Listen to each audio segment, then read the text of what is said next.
Live from Toronto. It's Sunday night, an impromptu stream. Hello, everybody.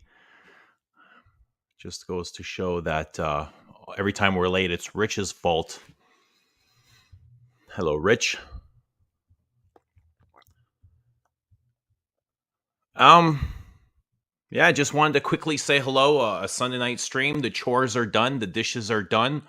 Wanted to come on. I wanted to go for a run, do some things, but I just had dinner, so I'm going to give myself time for food to settle, and then I'll do a meditation before I let myself off to bed. But Sundays are usually a little bit of angst for me.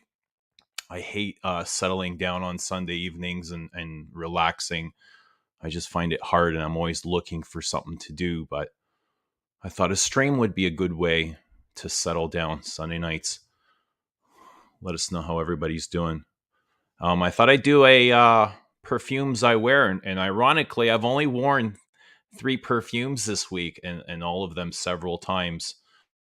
So we'll get into that. Let us know what you all wore this week. Let us know what you wore today. Let us know where you're watching from. I'm not sure if you guys saw earlier. I went into Toronto today. There was a protest, Ukrainian protesting Putin's invasion, and I didn't intend to go down there for that. I didn't even know it was happening, but I got to spend the weekend with my oldest son, Daniel, and it's been a long time since it was just him and I. So we I think we really got to bond, just spend time together and get to know each other. And yesterday we did some skating. I live in Mississauga, so the city right outside of Toronto. It's a fairly large city. I'd consider it a metropolitan. I think it's got over 1 million inhabitants, and we skated in Mississauga, and we had a good time. And we thought today, let's go skating again, because that's what you do in Canada. It's very cold, and there's lots of ice rinks all over the place. So let's go into Toronto. So we wanted to go to Toronto City Hall, which we've been many, many times. And on our way down there, we saw a bunch of cars with Ukrainian flags flying on the window. Like, this is interesting. I wonder what's happening. There was a lot of traffic, more than usual on the Sunday. And I thought, I bet you there's going to be a demonstration or a protest or something. And sure as shit, we get down there. There was. And I still didn't realize it was going to be at this skating rink. And I parked right in front of a restaurant. It was awful of me. It was 10-minute parking, but there wasn't parking to be found anywhere. And I left my car there. And we kind of went towards the rink. I had to park a lot farther than normal because it was impossible to get into the city. And we just kind of joined in, just to show support, which it's kind of weird for me to send love and prayers, which are just words. And I think Ukrainian people need a lot more than just that. I'm sure hearing love and support and calling Putin the pig or go fuck yourself is really it's not gonna get him to stop and think, oh boy, all these people hate me, I better stop invading Ukraine. And I think they just need a little bit more than that, and I'm not sure what it is they need, but I hope this really ends very quickly, very peacefully, and with like as little casualty as possible. Nobody really deserves this.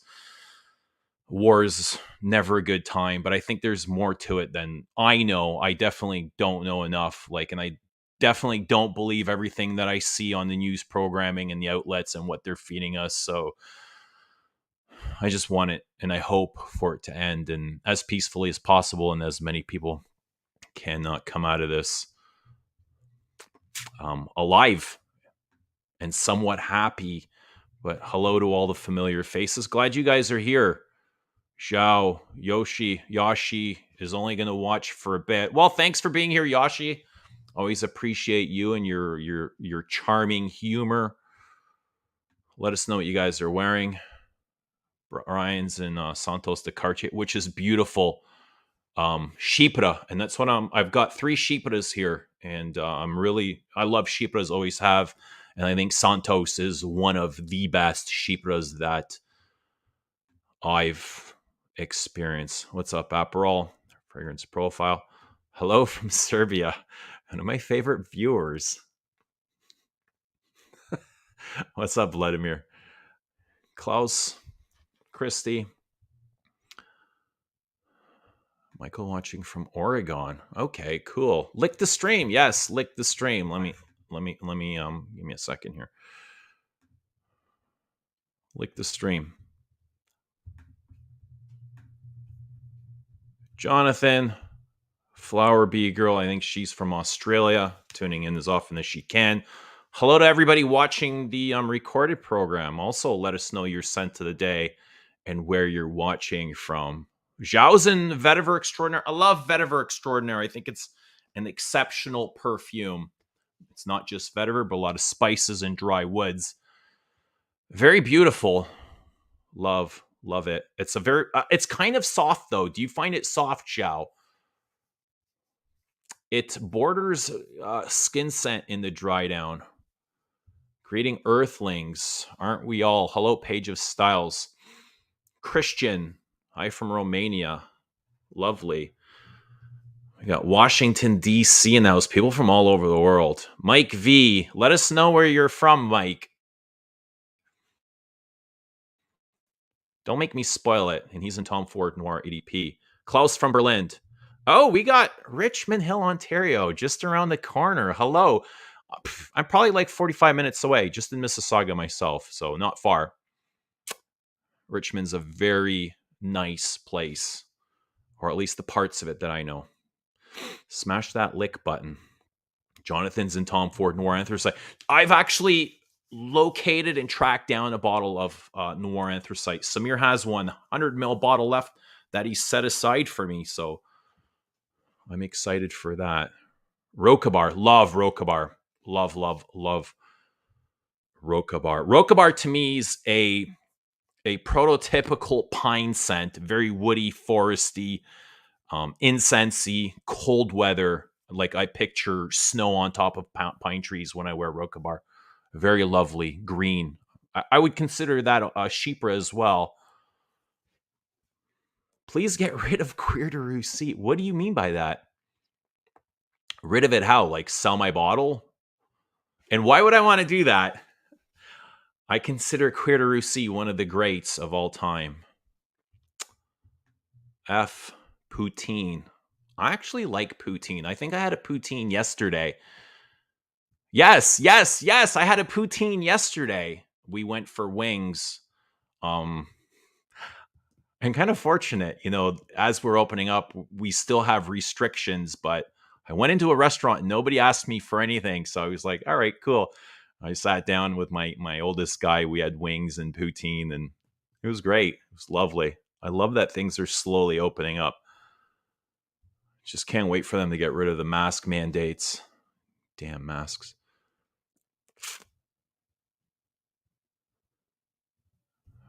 Bri, I want to see your collection. Think it's growing since the last time you've shown us. Let us know if you've added some things. I mean, we've had you on once or twice. I think twice.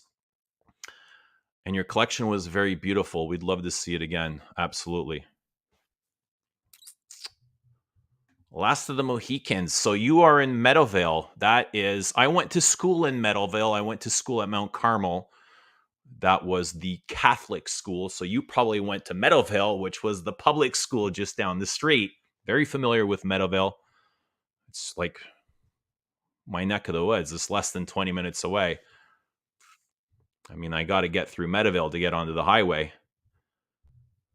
Vladimir's in Opium EDT Vintage. Beautiful perfume. If anything, it's a little too heavy and aggressive, but it is beautiful. Beautiful, woody, ambery, oriental, loud patchouli. I find it very similar to Youth Dew. Estee Lauder's Youth Dew. You know what I want to get now that and I always kind of connect it to. I want Aromatics Elixir. I really want to buy that. And I don't care if it's like, I doubt I'm going to find a vintage, or am I going to actually like chase a vintage, but I think I'm just going to get a modern, which are still really beautiful. And every time I go into the Hudson's Bay here, the local department store, I spray some on. And the women there kind of look at me funny. They're like, what do you like about this perfume? And they make it, they make it a point in saying, like, we don't sell much of this stuff. Nobody buys this except for like old people. I'm like, I don't care. It's beautiful. It's a lot better than like what's on the other counters over here. And I'm pointing to, like Givenchy and Sauvage and whatever other mass appealing designers are over there. Resilience and courage of Ukrainian people is really inspiring. Yes, yes. I wish them love and peace and everything they need. Are there any Ukrainian people here?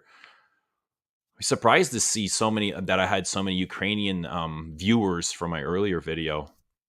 Trussardi, Uomo, Ramses and Trussardi, Uomo. I don't know that. I don't think I've ever smelt it, but Samir's also got a couple of. Oh, it's not Trussardi. It's Fendi. He's got Fendi Uomo. He's got Fendi for women. I think I want to pick up both of them. I think they're both vintage as well. And I think they're, the women's is a leathery Chypre, and I've never smelt it. It's still packaged, sealed. I think I'm going to get it, and I think I'm going to get the Fendi, the leather. I think it's called Uomo. I'm not sure. I think I sent you, Ramsey, snapshots of it, and Rich Mitch as well. And I think I'm going to get the Ungaro Purom 2. Not the 1 and the 3, the 2. Rubs is apparently alive and posted something. Great. Fantastic. He's back. Wonderful. Udo. Hello, Udo. Robert Duncan. I'm having my Chicago pizza and all is good. Glad to hear that. Gonzalo. Lonston EDP a bit underwhelming. So this thing was actually a huge hype train, like massive. At the time when it came out, it was probably as big as Aventus or anything else that was out there. And I'll be honest, I was always underwhelmed with Lonston EDP as well. And my preference was always the EDT. I felt like it was a more complete perfume and less perfumey. I like perfumey perfumes, but Lonston is really that. And I think it took away from the fragrance, but I found the EDT more nuanced. There was more to it. There was more movement in the EDT. I was never crazy about the EDP. I never got psyched up for wearing it. Zhao picking up Sycamore tomorrow. Brilliant. Love, love, love Sycamore. I talked to Rudy, time to musk up, and he's actually offered to sell me his Dior Vetiver, which I'm thrilled about because I'm not familiar with Vetiver at all. And he has a massive size bottle, the 250, with about 50 or 60 mil missing. So I'm more than happy to get that. Udo is in Rimbaud. I've got a small. I love Rimbaud, and I actually want to talk about Celine a little bit today. But I really like Rimbaud, and again, it's a soft lavender. It's nothing great, but it's warm and it's cozy and it's comforting, and that's what I love it for. I find it very much like Jersey and the Caron Porono, both very nice, lovely. Chanel and Teus. Love. I love Anteus. Love. Another Chypre. Interference. Where are you from? You're from Croatia, aren't you? Or are you Croatian, like outside of Croatia? Remind me, please. Spy and Mash is in Midnight in Paris, Van Cleef and Arpels. That is that similar to Bulgari Black, the rubber puck, the rubber, the rubber puck. I imagine it is. It's the vanilla. I think it's the same perfumer too, Anique Minardo. Correct me if I'm wrong. I know where you're from, Mike. I was just messing around. Mike's not far. It's about 45 minutes to an hour. If I'm driving, it's about 30 minutes. But for most people, if you're following speed limits, about 50 minutes. And Cascade Sense lives down there. Have you met him? Do you watch him? Do you know him? Maybe you are him. I've never seen your face. You could be Cascade Sense. I think I've seen him post something about coming back to YouTube this year after taking a little bit of a hiatus.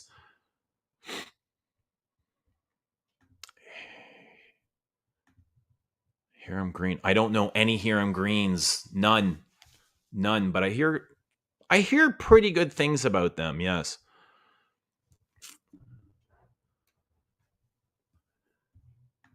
Sensualized Evening All from Peaky Blinders Lantier. What does that mean, Peaky Blinders? My English lingo is not very good.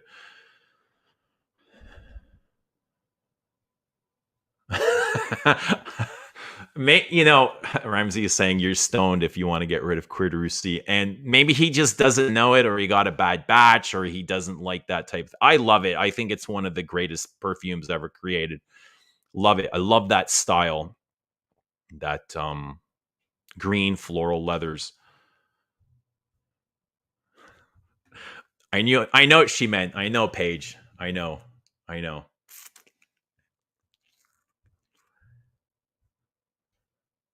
My hair is growing back. I'm thinking about shaving it again. What do y'all think? Shave it, keep it. I think I'm going to buzz it, not to the skin, but a number one clip. Maybe grow a beard. We'll see. Not attached to anything, so I don't really care. Ignore it again. What do you mean ignore it again? No, I read your comment. I saw your comment. What? I didn't mean to ignore you. What was your comment? I saw Peaky Blinders. That's all I saw. I didn't see any other comment. Went and bought vintage Antaeus and Versailles. I don't have vintage Antaeus, but I do have what I would consider the second generation and the third and last current generation. And I think really my bottle has changed. The second generation, when I first got it, okay, when I first got it, where are you? Give me a moment. I don't know where here it is. When I first got it, I used to get the beeswax, the animalics, the castoreum, and I don't notice it as much anymore. And there was a time where I'd wear it to work and my body would warm up, and those animalic notes would just heat up and project off me. I'd be like, oh man, I hope like nobody gets too close to me because this is a little bit awkward, starting to smell like a feral cat. And as comfortable as it made me, I loved it. Secretly, I loved it. And I don't get that anymore. And I wonder, I don't know what I wonder. I wonder if my bottle's just kind of, I don't think it's gone bad. Maybe I've just become accustomed to it. But it had that beeswax, the castoreum, leather, rose. I would get rose, a ton of rose from this. Patchouli, I would get the aromatic spices in the opening, the greenness, the mosses. Absolutely beautiful. I love Antaeus. Love. I want a vintage. Is vintage different than the modern? How much different is it? I'm sure they use real civet and pure animalics. Aromatics elixir is either perfect for someone or absolutely wrong. Hope it works. I think it's a wonderful Chypre, beautiful, green, mossy, woody. Oh, you went to the same school then. I went to Mount Carmel, actually, even though I live close to Meadowvale. We should go for food and coffee. So anytime. I'm easy to find. Very easy to find.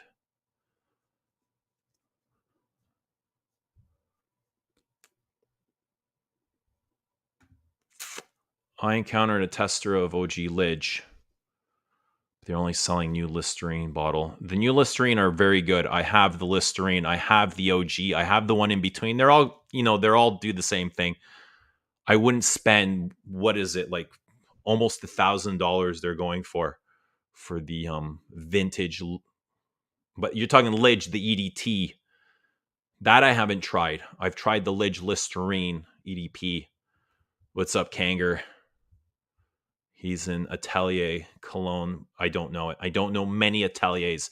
I wish I got Tuberose Cafe Tuberosa. Is that what it's called? That was one that I thought was really nice. Duncan's in Promise.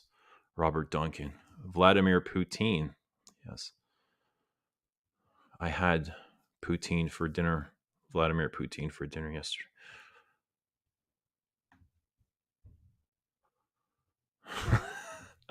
I don't want to fight. I want the fighting to stop. So let's wear something peaceful.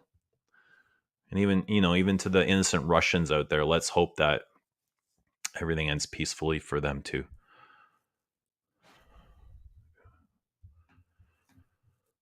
Wearing Mancera silver blue. Cooked rice for the ducks. Mohicans is in Ferragamo Colonia.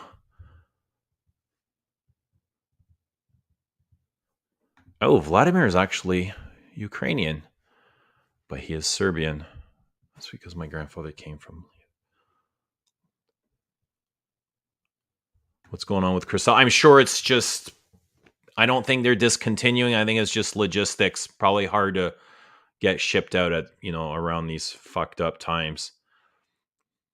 Have you ever tried Dune from? I tried Dune once from a tester bottle. It's one of my favorite fragrances. I would love to try Vetiver. Yes, I can't wait to get familiar with Vetiver. Kanger says he wouldn't go out of his way to buy a full bottle of Dior Vetiver. Well, I'm not really going out of my way. It was like presented to me, and it's either like you want it or not, like take it or leave it sort of thing, like no pressure. And I was like, okay, yeah, sure. I mean, I've got a lot worse Dior's.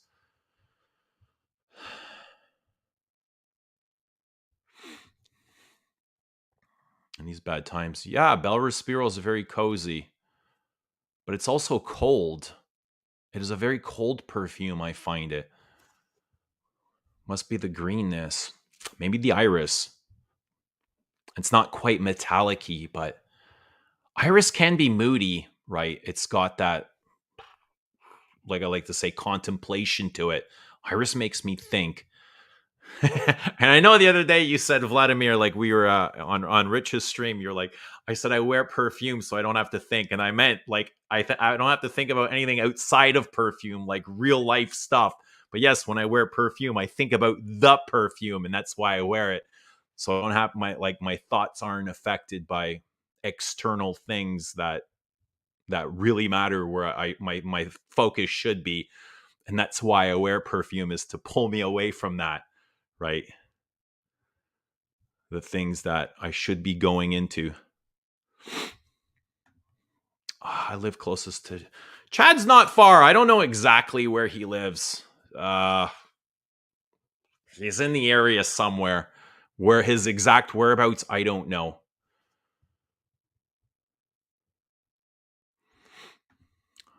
Naxos. I had a bottle of Naxos and I returned it before I could open it, and I'm kind of glad that I did. No offense, though, if you love it, wear it. Shave again. Yes, one for shave.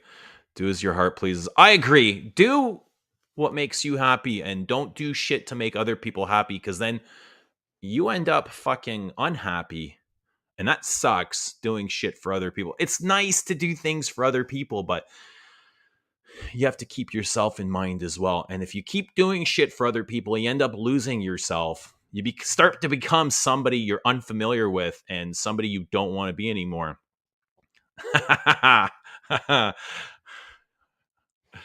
A bald guy in support of me shaving my head. Houdini. Maybe I should drop the link, but I do want to talk about, I'm getting carried away here reading the comments. I do want to talk about the perfumes that I've been wearing this week, and it's only 3. So I'm going to kind of, I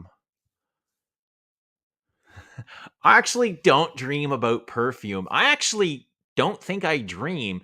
At least I don't remember my dreams. Like I wake up in the morning and it's just like, okay, it's time to get up. And I want to remember my dreams because I talk to people and they tell me about their dreams, and it's always so fascinating to hear about somebody else's dreams, but I don't remember shit. I cannot remember any of my dreams. Guerlain Rose Nacree du Desert will become a treasure.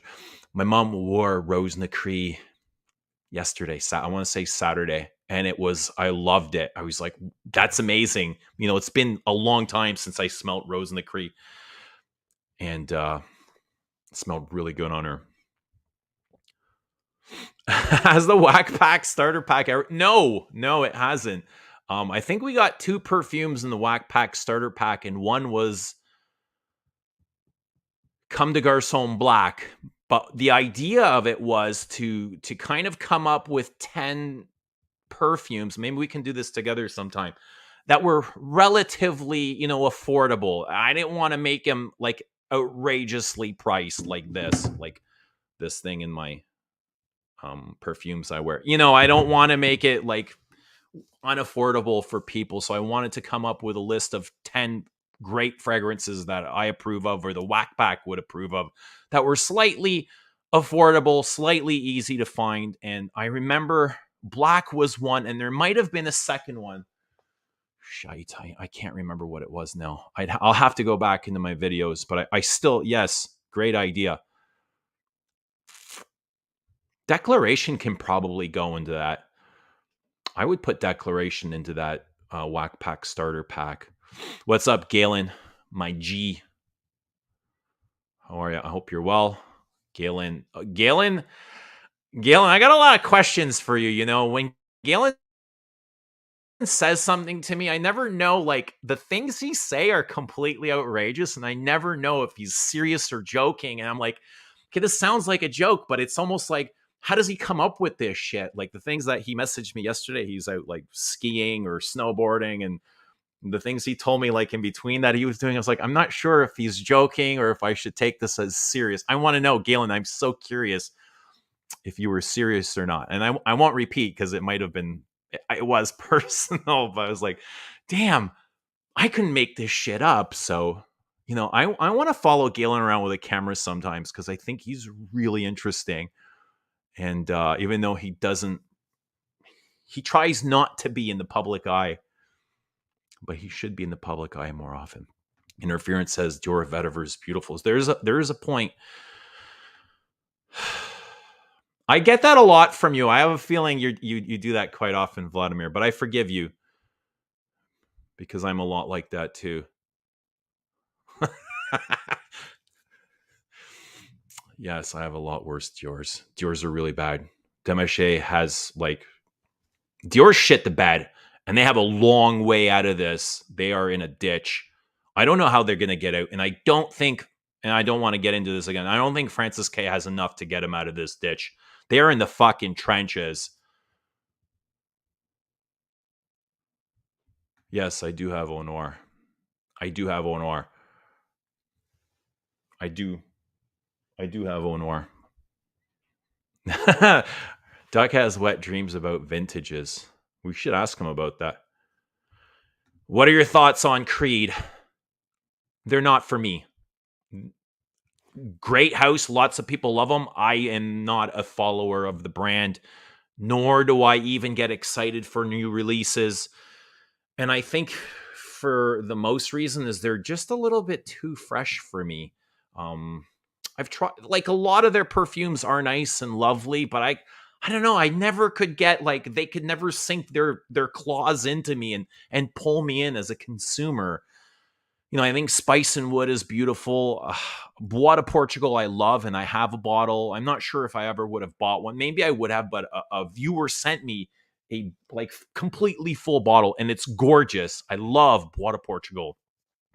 I had a bottle of Aventus. I think it's great, but I never wore it. I have a bottle of Oud. What is it called? Royal Oud. Gorgeous, but I never wear it. I don't get pulled by Creed for whatever reason. Whack Pack for life. Rich is got an eggplant emoji and a duck. I'm not sure exactly what you're doing, Rich, but Roja Molotov. Roja Oligarch. I wonder if they're going to change that or rebrand that name, Oligarch. Maybe discontinue it altogether. Interesting what's going to happen.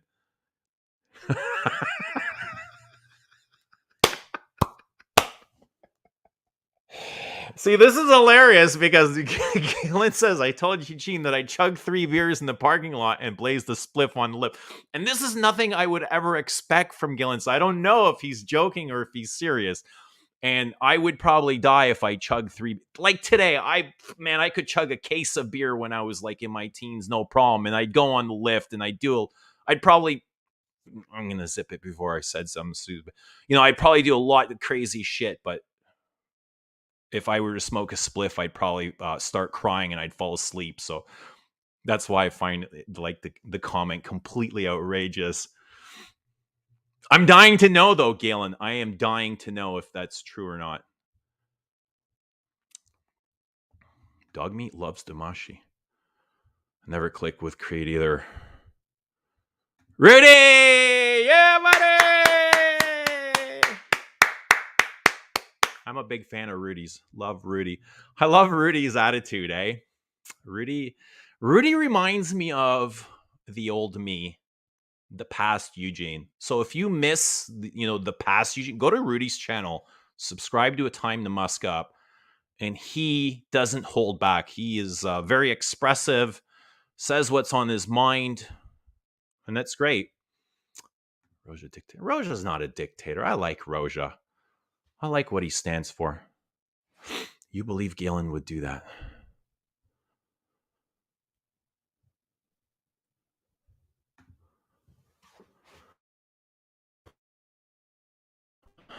I would fucking die. Anyway, all right, I'm finally kind of. So I've been doing a lot of skating, and I wore this like I think 3 days straight, and this is Diaghilev. And I've said recently, and I've said I wanted to the Whack Pack starter kit, but I also want to do like my favorite perfumes of the century. And I think with Le Lion, this would definitely go in there as some of the greatest fragrances of the 2000s. This is Diaghilev by Roja Dove. And I know a lot of you, this is very controversial on this channel. A lot of friends love Roja Dove, and a lot of friends hate them, for the same reason. And I think, part of that is Roja clone brand? Is Roja authentic? Sure, this does remind a lot of people of Mitsuko, and it reminds me of Mitsuko as well, but I think he's taken really good care of Mitsuko. I don't think it's 100% clone or a copy. I think, yes, he takes a lot of pieces from Mitsuko, and Mitsuko is no longer what it used to be when it was released. And this, to me, although this is the Pure Parfum, it's much better than modern Mitsuko Eau de Toilette, modern Mitsuko Eau de Parfum, the EDP. Is it better than Mitsuko Parfum? I'll tell you this. It is richer and it is bolder, but I don't think it's as nuanced. This wears much heavier than Mitsuko X Straight. Mitsuko X Straight, on me, it sits closer to the skin, but I get a lot more. I feel like there's more going on in the Mitsuko. They're both beautiful. I can't deny Diaghilev because the way I feel when I wear this is just like it's something else. It's absolutely one of the greats, one of the greatest things I've ever tried. And I'm a big fan of this style of perfume, the Chypre. And what makes me happiest about this is because, Chypres are restricted, oak moss and all these other ingredients. If Roja can do this with Diaghilev, why can't other brands do the same thing? Why do most Chypres today start off green and mossy and usually end up in Oriental territory? Like that's what Palatin is. Chypre Palatin is not a full Chypre. It is a hybrid Chypre, hybrid Oriental, amber, whatever you want to call it. So that's what I kind of struggle, and I think this is something that perfumers need to work out. It's a good technique for them to. It's a challenging thing for them. I think perfumers need to find a way around that.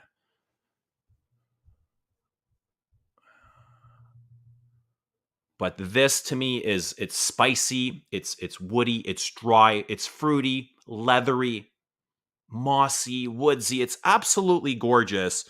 And this is another one, like I was saying earlier, that when I wear something irisy, I'm stuck in contemplation. I'm constantly thinking about the perfume. And when I'm wearing this, It is very moody. Again, I'm lost in contemplation, like deep thought. Where does this take me? What does this remind me of? What is that? Oh, what was that? No, it's just like, it's a beautiful mix of, in the opening, I get that contrasting, the freshness of bergamot and jasmine, contrasting the spices of cinnamon and clove, and then you get patchouli, oak moss, leather, very dry, danky leather. It's not like new car interior, or I'm not sure what we would call it. I guess slightly like the Shalimar leather, the Mitsuko leather. It's very dark leather, but it's blended to perfection. Nothing stands out. Nothing feels like it's out of place. And even when a note does, there's moments when my body heats up. There's times where a note will appear, but it's not solo from the rest of the perfume. There's a lot of depth underneath that. There's a lot of nuance to it. And that's what I don't know. It's just like, absolutely, it's golden. I love it. It reminds me of Thanksgiving. When there's Thanksgiving, it's always a time of plentiness. There's to be thankful for. And when I wear this, that's how I feel. It's just abundant. It's full. It's rich. It's complete. And I get the Roja thing, because before I ever smelled the Roja, I was kind of like anti-Roja, and I don't even know why. I guess it was kind of cool to be anti-Roja, and I've never even smelled a Roja, but I thought, like, afterward, this is all stupid, because this is a beautiful fragrance. It's just, I don't know. I got it because I was a part of it, but now I no longer get it.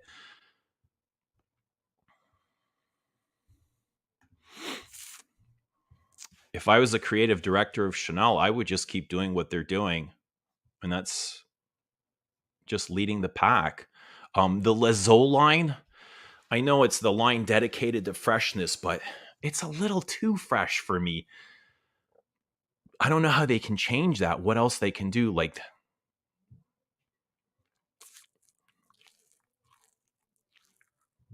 but everything they do is great. Whoever's like leading that, is it Olivier or Sheldrake? They're doing a wonderful job. I'm sure they have a huge support team, and it's not just them.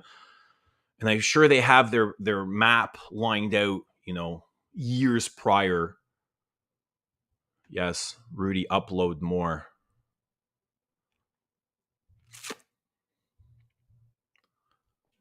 Love Diaghilev.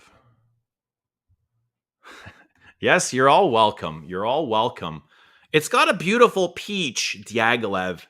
And fruity notes in perfume are all synthetic. With talking to a perfumer, they once told me all fruity notes in perfume, with the exception of 4, are synthetic, because there's only 4 where you can and I don't remember which 4 they were. I think currant might have been one. Fruit notes don't hold enough oil to extract from. They're very watery. So when you see peach, when you see pear or apple, they're all synthetic notes. And apple to me is horrifyingly synthetic. I cannot wear apple in perfume. And that's why I don't like Promise. I don't not like Promise, but I don't like the apple note in Promise. It's really sharp and astringent, but I do like pear. I love pear in perfume. And I know Dior Homme got pear, and I know a lot of the Chanel exclusives contain pear. It was Sylvain Delacourt who told that. She was the creative director at Guerlain. And when she was creating her own line, Delacourt, I think it's called Delacourt, she was saying something about fruity notes, because Guerlain uses a lot of fruit notes. Yes. Do you consider Musk Ravageur to be one of the greatest of 2000s? It's one of my more favorite. I have a hard time really deciding which is the best Frederic Mull. I think it is one of my favorite, and I like music for a while. Creatively, I think Danse Tes Bras is gorgeous as well, and it's a completely different Musk than Musk Ravageur is a very sweet perfume. A lot of vanilla too. A lot of amber. Right? It's a very smoky perfume. Absolutely gorgeous. It is one of my favorites. Okay, so I've seen this comparison a lot, and let me get my Rochas. And let me say, I love Rochas Femme, love, but to me, there's no comparison between Rochas and Diaghilev. If I have to choose one, it's Diaghilev all day, all night, all week, all month, right? If I had to choose one, sorry, Rochas, I'm going with Diaghilev. That might be a cardinal sin. That could put me in like perfume prison.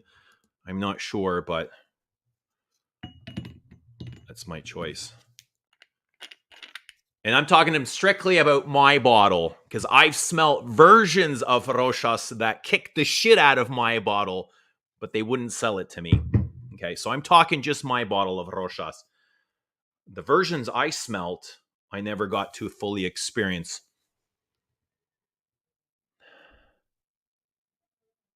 This is a very sharp Chypre, very citrusy in the opening, spicy. I get a lot of cedar, but I agree, this is gorgeous. But this isn't, to me, as complex as Diaghilev.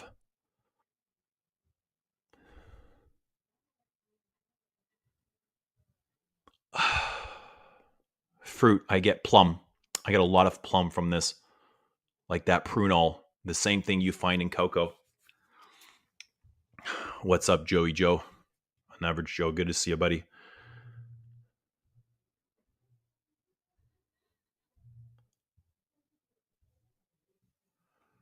You don't get any peach from Diaghilev, really?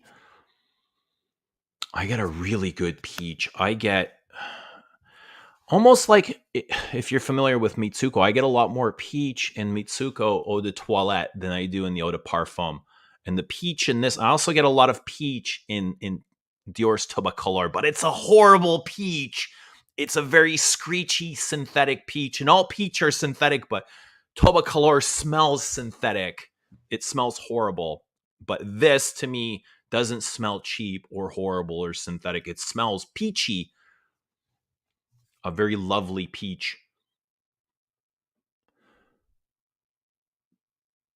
I also get civet from Diaghilev. And again, it doesn't smell synthetic. I imagine it is a synth, but it doesn't smell synthetic, which is the bonus. Your budget won't allow you to get a... Will your budget allow you to get a decant just to try it? It's well worth it. And I understand the budget thing. And actually, I get lots of thoughts as a perfume fan. Is there a limit? Is there a space where you kind of like wearing a Roja for me would almost be like driving a Ferrari to the Tim Hortons drive-through for coffee, Does it make sense? Does wearing a Roja make sense? Does it have to make sense though? Do we give it the sense, right? Is there a space where you're overdoing it with your perfume? Like, I work in a machine shop, I wear a uniform, and I work with hammers and wrenches and chisels, and I break shit and I fix shit and I roll around in shit, and I get dirty, and it's definitely not a place for Roja Dove, but I wear it anywhere. And sometimes I think it's like, is this too much? Am I overdoing it? Like, is there a parameter where I got to kind of fall in between? Do I make up that own parameter myself? I don't know, right? We all set our own limits.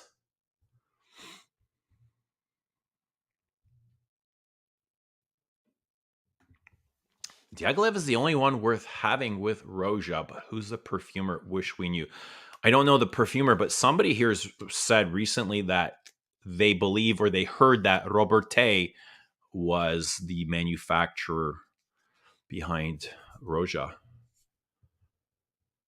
It is a budget thing, and you can definitely tell, the ingredients that Roja is using are very high. And I quite often think, like, I compare, like, these are the conversations I have in my head. This is the thinking process. These are the things that keep me away from my everyday life is Roja versus Frederick Mull. These are the debates that go on in my head. Which one do I appreciate? Which one do I prefer? If I can only have one, which would it be? And I'll tell you this, my appreciation, obviously, it leans Frederick Mull because I love his originality. So Roja obviously loses a couple of points. There is the originality, and I still think Roja's authentic. Not so much for calling himself the perfumer, but his perfumes are brilliant. But as far as ingredients go, I think Roja is using a higher quality ingredient. And as much as Frederick Mull says his perfumers have complete freedom, I don't know how true that is because all his perfumes, he charges different levels, different prices depending on the perfume. They all kind of feel like they fit within a price category. They all have kind of the same feeling to them, material wise, where Roja's kind of like at the upper end of the charts. Doesn't matter what other brand you compare him material wise. Rojas to me smell like nothing else out there. And I guess that's what he's charging for. What's up? Sorry, Remix. Hello, hello. Um, we're at 7:30. I'm going to drop the link. I'm not going to be on for too long because I do have some things. If somebody wants to come on and share something that they wore either for the week or today, they are free to.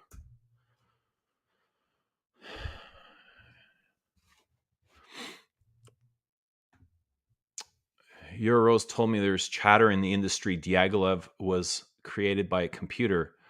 If that's true, that would break my heart. Damn, I would find that really hard to believe. And it goes back to AI. How does AI measure emotion?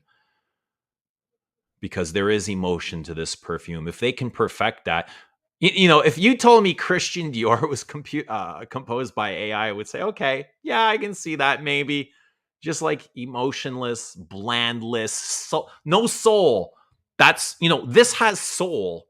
This touches my soul. I don't know how a computer AI can touch the soul like this. Diaghilev is definitely soul touching.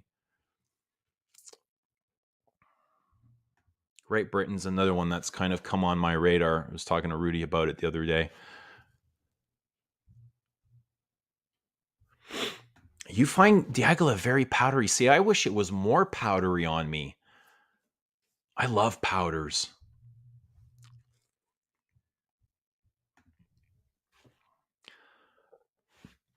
And again, I think it goes back to Roja just...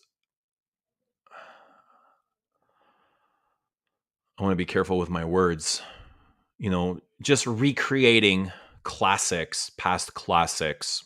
And that's why he gets shit on. But I got to say, he has a deep appreciation for those classics, and he's doing it out of love. That's what I see when I listen to Roja and when I wear Rojas. He's recreating these out of love when no other brand really wants to touch stuff like this. Everybody's doing the sugary, pasty, goopy shit. Roja's doing like old school Chypras. Who else is doing that at this level? See, all right, here's another thing. Like, I never even finished the Frederick Mull Roja conversation, but Rojas, and I said, like, budget perfume prices is all very personal and subjective, and I think everybody has a budget, and for me, I feel like Roja's outpriced himself in the things that I want to be buying. I don't want to be spending $1,900, and that's one of the reasons I don't collect Rojas. Is I'm not wanting to spend $2,000 for a collection of perfumes. If it was, let's say, one or two special editions in the collection and they were priced relatively lower, like Frederick Mull, I imagine I'd have a lot more. With Frederick Mull's pricing, I don't really have a problem with it. He does create great, unique, authentic pieces, and for me, they're affordable. They're affordable enough where I can go and buy them all. But I'm not willing to. I can buy more Rojas, but I'm not willing to at that price. What's your favorite Italian house? I struggle with Italian perfumes. Name some Italian brands. Armani. I don't like Acqua di Parma. I don't get along with Acqua di Parma at all. Zerjoff, I don't know enough of, although there's a new Niche Essence has reopened in Toronto, so I think they carry Zerjoff, and I'm actually going to ask them if I can come in and tour their stool. Their shitty perfumes. If I can come in and do a live stream and showcase some of their fragrances. We got Houdini. I'm going to let him on in a moment. So Niche Essence, they were closed down. They had a location here on Yonge Street. They closed down, and they did online only. But now they're open to the public. So I think he'd be willing to let me come in and do a live stream from there and show what they have. Hello, Houdini. Hi there. Hi. How are ya? Welcome. I'm okay, thanks. Can everyone hear me? I've got to kind of keep my voice down because my missus is asleep. Overshare straight away. The dog pissed on our bed. So we've got to sleep in the spare room, which is above my. Fucking hell! So it smells like Diaghilev in your room. That kind of cumin, like spicy, fucking. It's horrendous.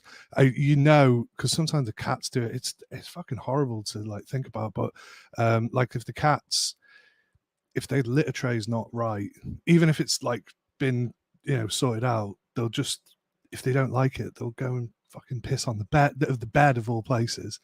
And so anyway, do you think it's an alpha thing? Are they displaying signs of alpha? Probably. Like do you smash the dog on a regular basis, or what's going on here? No, he's just I basically I really don't know. I went out. I took my son swimming on a Sunday morning, and I must have I left him in the house, and he pissed on the bed. So anyway, she's a bit asleep above me, and she's sprained her ankle running today, so she'll be extra pissed off if she can hear me. But I've just been doing the podcast, and I've got like a bit of a cigar to finish. So I know, like, I don't mean to like keep coming on your stream all the time, because I'm sure your viewers are sick of the fucking sight of me after coming on for like hours the other day. Well, I love having you on, and I love hearing what you have to say. So I love coming on, and it's weird because you're talking. Well, maybe it was due to the conversation the other day, but our latest podcast episode was about Chypres, and we're kind of touching on a lot of the same stuff you've just been talking about Roger Dove and stuff. I didn't get a chance to listen to yet. Oh no, it's okay. This one hasn't come out yet. This one will be coming out like next Sunday. But yeah, like take your time with them. And and obviously I'm wearing Antaeus today, which was due to Zhao really. He said he was waving it around, wasn't he, the other night? And I was like, yeah, I love Antaeus. I'll rock that today. So I think, yeah, we were just talking about Chypres and generally just how it's such a broad church, really, is what we were saying. Although it does have obviously regimented things that make up a classic Chypre. The pissy cumin's really coming out on Rochas Femme. Yeah. It's dominantly pissy cumin and plum, like an incensey woody plum. Balsamic. It's gorgeous, absolutely breathtaking. I've got I'm a little bit jealous you're smoking a cigar. I wish I had one too, even though I don't smoke. But that just looks so cool, like smoke coming out of your nose and your mouth. Well, like an incense burner.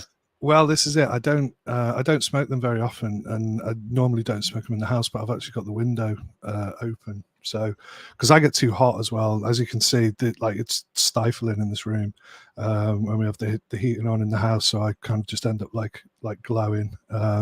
As your mate Watson was pointing out the other day, my big red head. So yeah, I like a cigar. I like it's.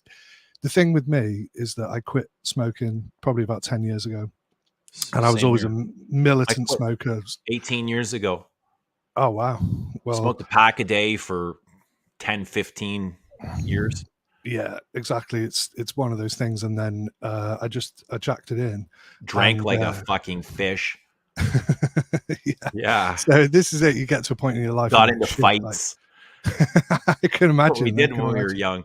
Yeah, I think you'd be a good wingman for to have a rock with someone.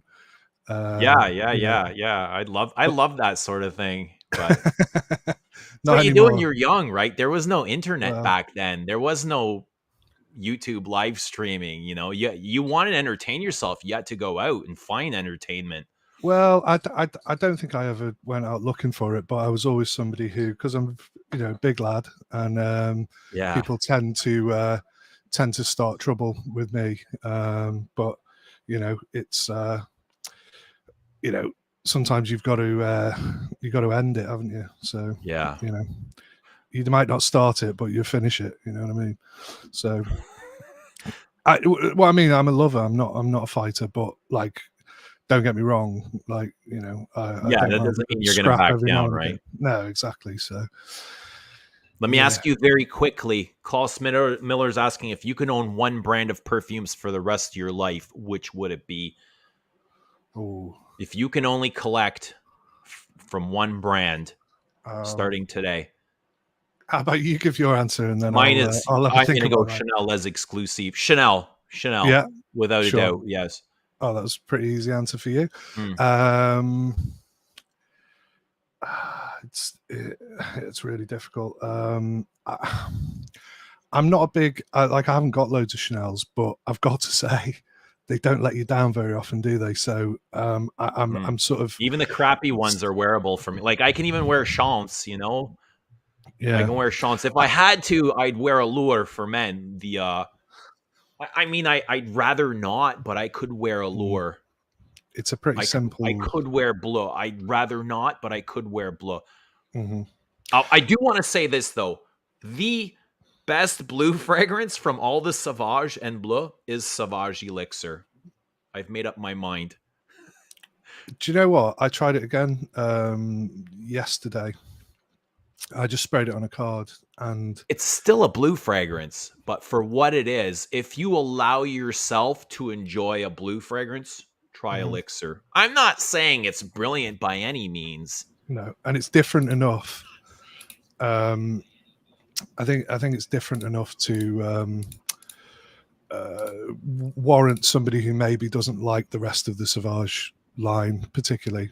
They they might well get on with that because this top notes are so different. They're so like almost like licorice or something. I don't know. Like I say, it's not even though I only tried it yesterday. It's not fresh in my memory, but it's a good one. It's a good one. I think they got progressively better Yeah. from the EDT. So the EDP, which is the one I got, and then they brought out the Parfum, which I think was good, and then obviously the Elixir, which is kind of more towards your lavender It's quite fougere-ish. barbershoppy. Warm Yeah. shaving foam, licorice, anise, lavender. Woozy, Mhm. what's up? Good to see you again. Let me Hi, ask Jane. you Hi, let me Jane. ask How you guys you doing? I'll let you introduce yourself, say hello, and I'll ask you at the same time if you could collect only one brand starting today, which would it be and why? I would. So, are we talking about from this point forward, or including everything previously? Everything previous, but only from one brand. And I think I know your answer, but share it with us anyway. Yeah, it's gonna be Frederick Malle just because of how diverse it is, probably. Yeah, I thought you would say that. Okay, and Yeah. that's a great brand. That would probably be my number 2 brand. In terms of going forward, I would love to only have Les and Damodable because I feel as though they're on the good. They're on the right path in terms of Wow. their current direction. I feel. Wow, interesting. Mm. Or that being said, their releases are quite slow. So maybe what's another brand that's similar but actually releases on a fairly frequent basis that would satiate my hunger. Maybe the less exclusives then, actually. Yeah, that's why I kind of pick Chanel as a whole. I mean, Mm, they're quite close to about 100 releases, I imagine. If you go into a retail chain, you can find almost 100 pieces. Maybe not quite, but there are a lot of pieces there that would keep you company, and that's one of the reasons. Frederick Malle, I don't think he's hit 50 releases yet. no. As I far as guess, Guerlain's got like thousands, right? yeah. A brand that I think has kind of sort of slipped under the radar because of some of their recent releases that haven't really been very good, in my opinion, at least between 2012 and 2019, maybe, is Serge Lutens. Right. Okay. Yeah, Yes. so prior to 2014, my answer would have been Serge Lutens, but Mm, ever since their low collection, I've been a bit put off, except for a few right. good ones here and there. And also, of course, it feels like they've purposely limited a lot of their releases to create a false sense of, exclusivity on some of their stuff. I'm not really a brand sort of loyal person Yeah, thinking about it. I kind of, that's why it's such a difficult question. But I think, like say, Chanel don't let you down. Same with Frederick Malle, generally speaking. But I think another one that I'd probably say I hadn't really realised until really speaking about it and thinking about the speaking to the other guys on the podcast is that Hermes really are like generally across the board just really great. I mean, like yeah, I agree. the old, even just choosing. I only have Equipage, Rockabar, and Bellamy of that ilk, because obviously there's other ones, isn't there, within that kind of line. Mhm. And my favorite, just I can't choose which one is my favorite, and this has been for like years. It kind of goes back and forth, and I think, oh no, Equipage is my favorite, and then I'm like, no, so to have that many to choose from, it's just you don't realize, and then you kind of go through and think, well, Ted Hermes was great, and it still is. It's a Yeah. staple. Designer fragrance that's been in stores for years, and you just think, I think the only ones that I don't like really are Christine Nagel ones. Michelle. Yeah. Really, generally speaking, everything they've done on men's and women's, whatever it is all fantastic. It's of a general sort of standard, and I just like, they're a nice brand. So although nothing really sort of sets the world alight, and there's nothing that I absolutely adore, I think, they're pretty solid. So, don't let you down. I'm a big fan of Hermes. I love all of them, but the three that you listed, for whatever reason, I don't know, maybe you can help me, is I struggle with Equipage. I love Bellamy and Rocabar, but there's something in Equipage. I don't know if it's florals or the leather. Maybe it's something bitter, but I don't enjoy it as much as the others. I think I enjoy Equipage Geranium a little bit more than the original, but there's something in it that throws me off. It might be nutmeg. Yeah. I think Nutmeg can get dirty, can it? I think it's just one of those things. Either you sort of like it or you don't. Maybe I'm wrong about that. I don't know, but it's quite prominent, I think. Could it also be the nutmeg with the pine note? Because I remember that the pine note in Equipage sort of switched me off a little bit as well, which is why I prefer Equipage Geranium, because I feel like the geranium sort of cleans it up a bit in a way. How do you feel about Equipage, Woozy? Like I said just then, I find the pine note to be a bit off-putting. The pine, right? Yeah, I get quite a bit of pine on my skin, at least. I know on paper Equipage is actually quite nice. To me, it reminds me a bit of what's that scent called? Derby, like Guerlain. It reminds me a little bit of Derby. Really? You get Derby from this? Like hints of Derby, not like proper. It's not like an outright clone, but I get hints of Derby from Equipage. I can see the similarities between Derby and Equipage, but then it's not like a clone of anything. There's something bracing in the opening, and it's like something in the freshness.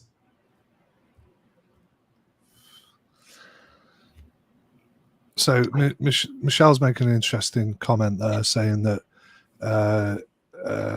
Diaghilev is like Estee Lauder knowing, which I'd have to try again. I've been sort of thinking about getting that.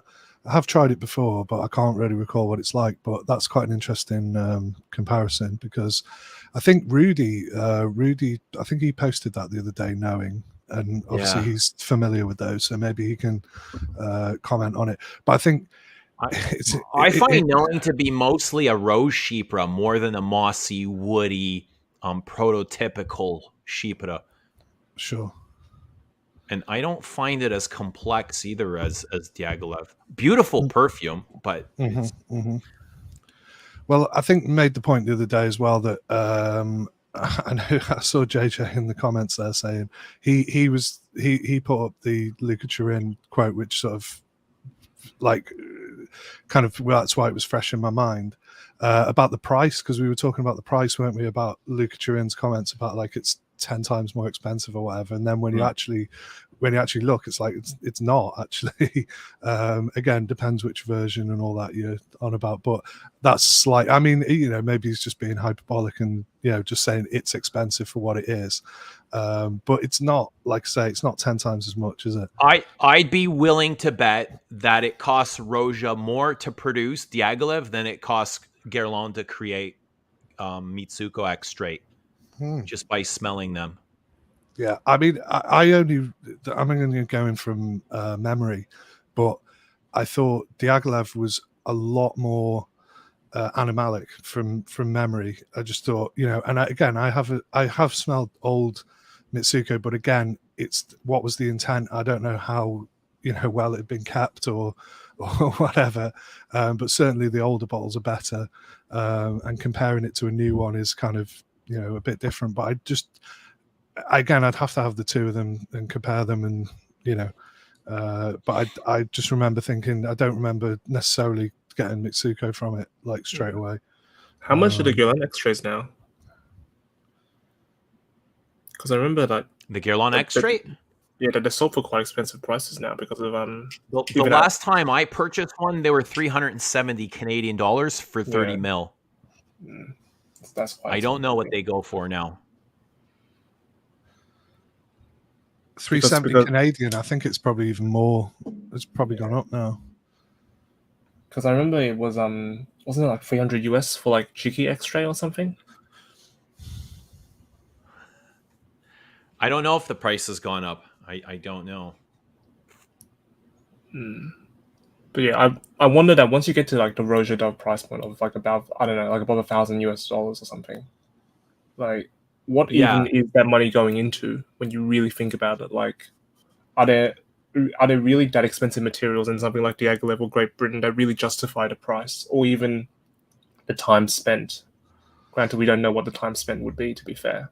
Right. I think you're paying for prestige. A lot of that is coming for exclusivity and the Roja name, not so much. I'm sure the materials are of a higher quality, but not that much where they're outrageously priced.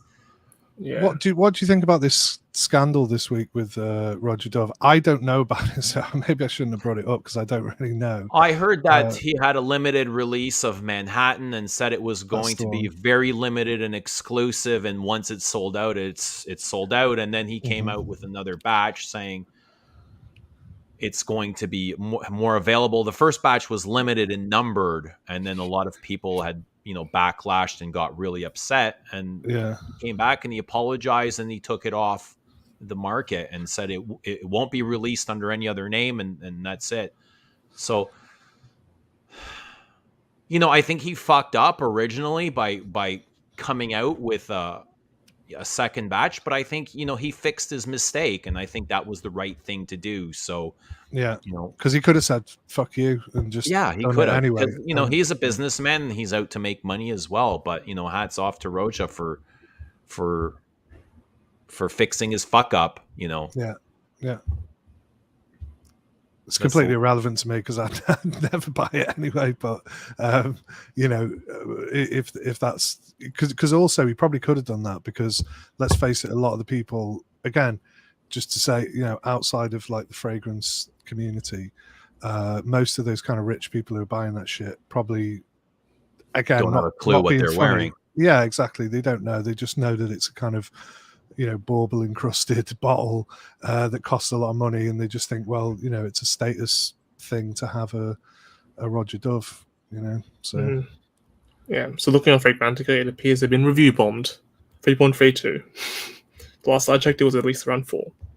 So suffice to say, there is backlash, as you guys said. Well, What do you What think do you about think? like? Does it ever come to a point where you don't need this much fragrance? Like you don't need this much power? Like, is it ever a fragrance can be too much for you? Like I As said in, earlier, it's like driving a Ferrari to the Tim Hortons drive-through for a coffee, right? Do you need this level of, no, I don't know what I would even call it. this level of complexity, of prestige, of Right. luxury. Yeah. No, Right. no. Like what separates, here's another perfume that I wore this week, and I love this. Bellamy Vetiver.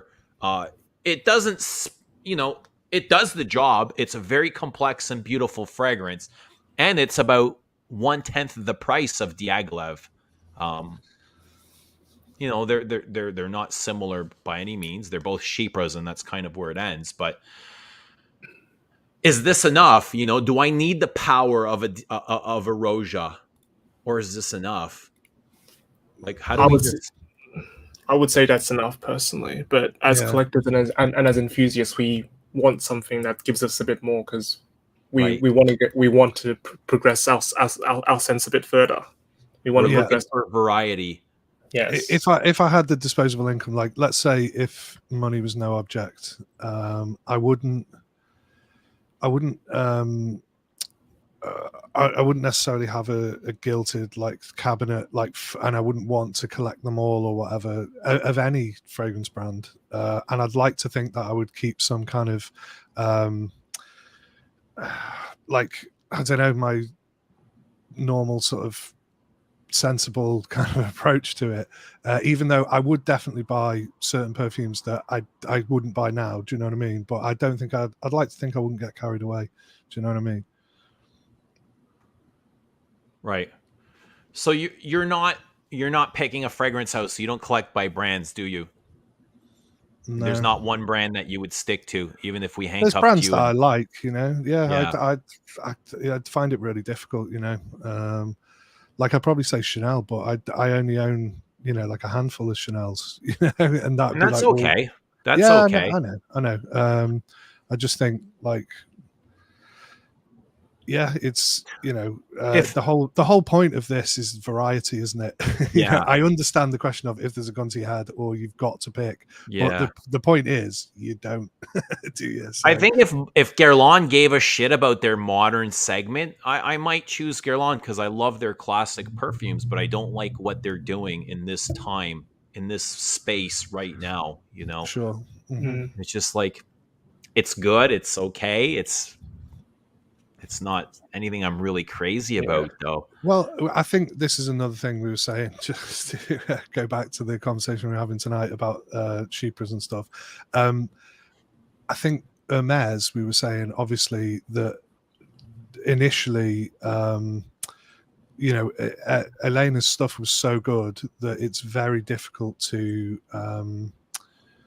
It's a hard act to follow for Nigel, isn't it? To Mm, really, you know, pick up. How do you do that? Because he's such a iconic perfumer. Even if you think, all right, okay, a lot of his stuff was whatever, he had this kind of transparent style that is just, you know, very difficult to and intrinsic to a house.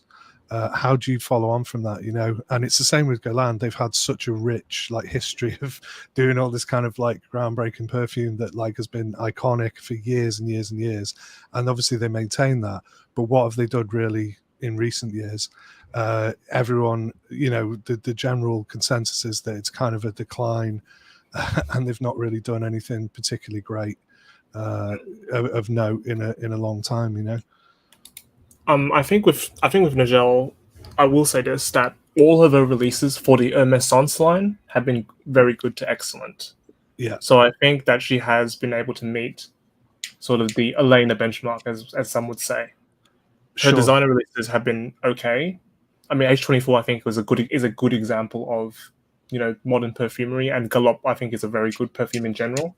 which Yeah, one? Galop or Galop, however you Okay, want to say right. it. I like Yeah, Gallup as well because yeah. it yeah, was and original. There's nothing like it, nothing quite like it. A lot of people actually, compare. I've heard people say that Rose and Queer by Frederic Malle, Jean Claude Elena's was kind of his answer to Gallo, and maybe he had worked with Nigel on Gallo, and that's where he got the ideas for Rose and Queer. I don't necessarily see it.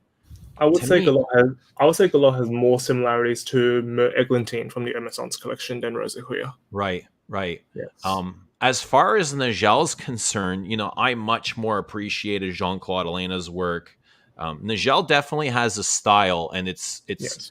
it's different than Elena's. It's not as airy and whimsical. Mm. It's much more like pungent, fruity, balsamic. She likes to use like that decaying fruit accord that Mm. we've seen several times. And also I've like bubblegums come up for me too with Nigel, which I'm not a fan of. Mm-hmm. I feel like with Nigel's Renaissance, they don't really have many notes when you think about it. Like, for example, Agara Ben is meant to be only oud and fir. Cedra Sandbach is jasmine and cedar. What's the other one? There's one more. Merglantine is only myrrh and rose. Yeah. When you I smell it, like the Sambach. I wasn't yeah. crazy about the oud, the agarwood. Yet when you smell them, you feel as though there are chords, and within those accords, there's so much more. It's almost like the maximum with the minimum notes. Whereas it felt like with Elena, it was like the minimum with a lot of notes in a good way, obviously. Yeah. Elena just had this style where notes would bounce. They'd be so light and intricate and almost like they're not there. But, when you turn around and be like things just kind of bouncing off of each Yeah. other. Right. But at the same time, here's the other interesting question: how much of Elena was? I would say Elena's Renaissance was not practical, if that made sense, with the exceptions of maybe 4 Meaning not practical, meaning what? They weren't, there wasn't enough substance to them? They weren't the most wearable for the average consumer, or even for people like me. Because like as much as I love something like Brinde Regis, I would rather wear Histoire de Parfum 1724 over Brinde Regis, even though Brinde Regis is a beautiful lavender. But the problem with Brinde Regis is that it only lasts like an hour. And Paprika Brazil is an interesting take on a combination of iris paprika, but it's so odd and strange that it would take someone who's very specific to wear it. And as much as I think it's a good perfume, and then you look at but obviously he's done things that are very much wearable and beautiful perfumery, like Ambra Nagi and what's the other one? There was one of the Samarkand. Yeah, that one. Although I think it's just my skin, but Isoe Super doesn't really stick to my skin very nicely. Paul Samarkand is the other one, yeah, and also Vetiver Tonka, but I don't really like Vetiver Gourmands that much personally. Was there one more?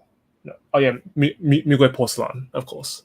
I love Muguet Porcelain. Yeah, I think Muguet Porcelain was his best from his Renaissance days. What about Queer d'Ange? That's a very close second for me. In terms of, I prefer Muguet Porcelain over Queer d'Ange.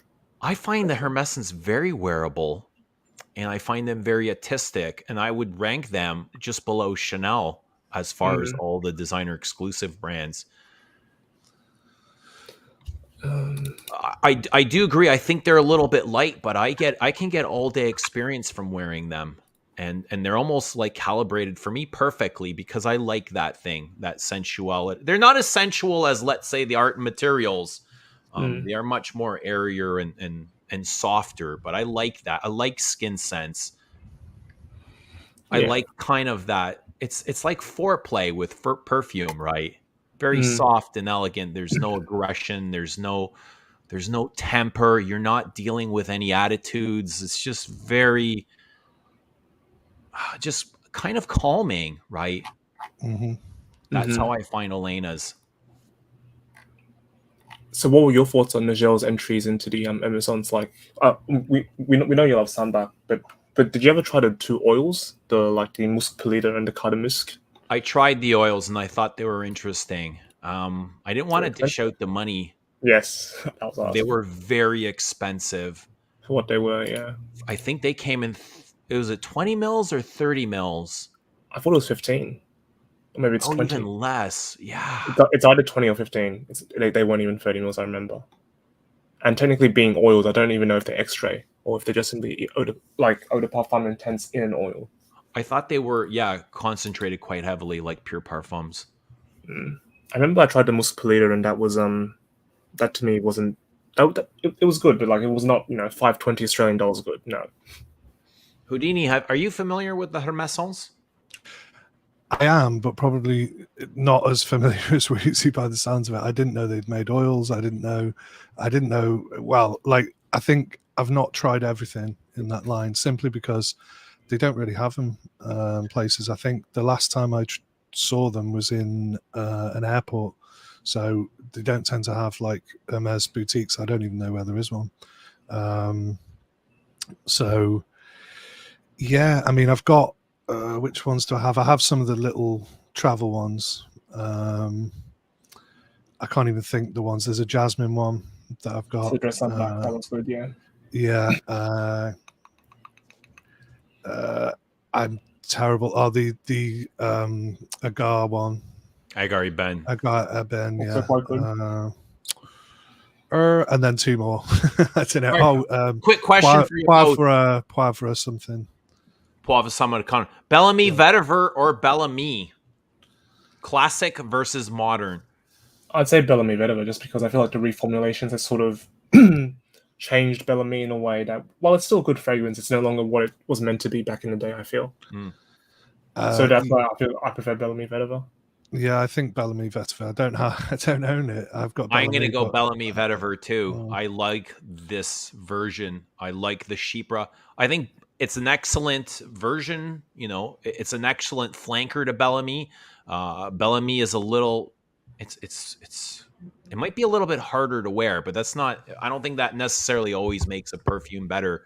I enjoy the wearing of Vetiver a little bit better. I think it has nicer contrast. It has nicer pops on my skin. Beautiful interplay of textures, feelings, colors, all of that.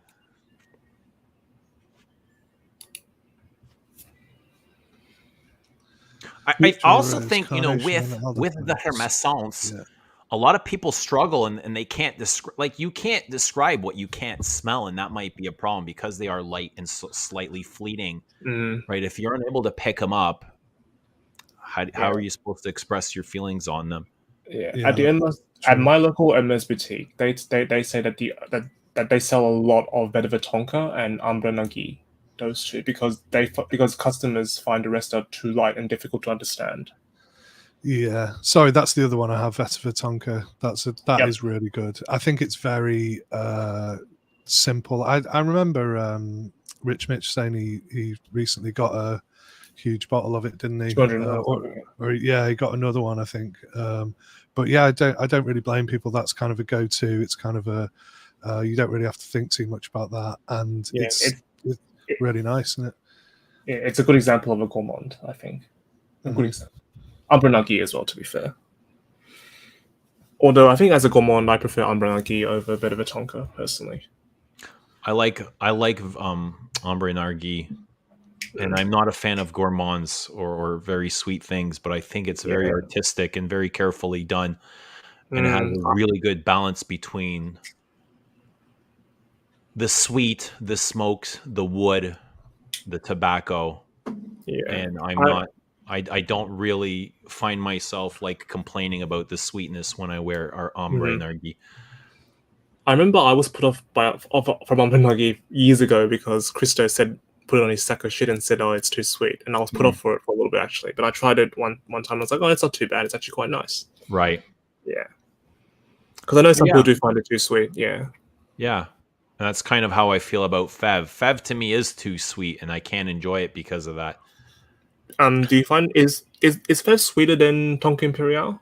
Because I don't have access to Fev where I am. I would find Fev sweet. Yeah, it's one of the sweetest. I find it much sweeter than Tonka Imperial. It's more syrupy, I'd say, isn't it? It's goopy. It has this goopiness to it. Would you I do still like it. Do you? Would you say the goopiness sort of like blurs it, or like smothers Fev Delicieux in a way? Say that again. Would you say like the goopy syrupiness smothers Fev Delicieux in a way? It does for me. It overtakes the fragrance. Or that's all I can kind of focus on.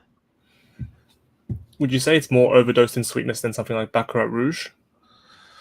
No. Baccarat Rouge is sweet, but it's thinned out, right? It's like in that pool of, is it Ambroxan really thins out that sweetness. So it's not concentrated as much, where Fev is heavily concentrated. It's deep and rich in its sweetness, where the Baccarat Rouge is very thin in its sweetness.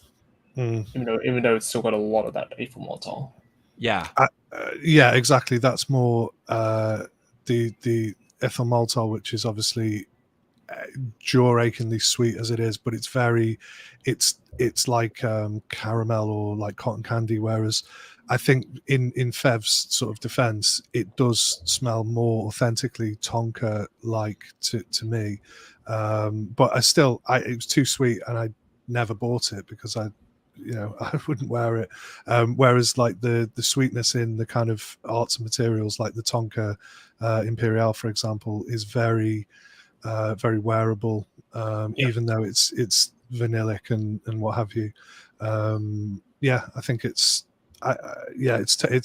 apples and oranges. It's completely it's a strange sort of thing to think, oh well, they're both Tonka perfumes.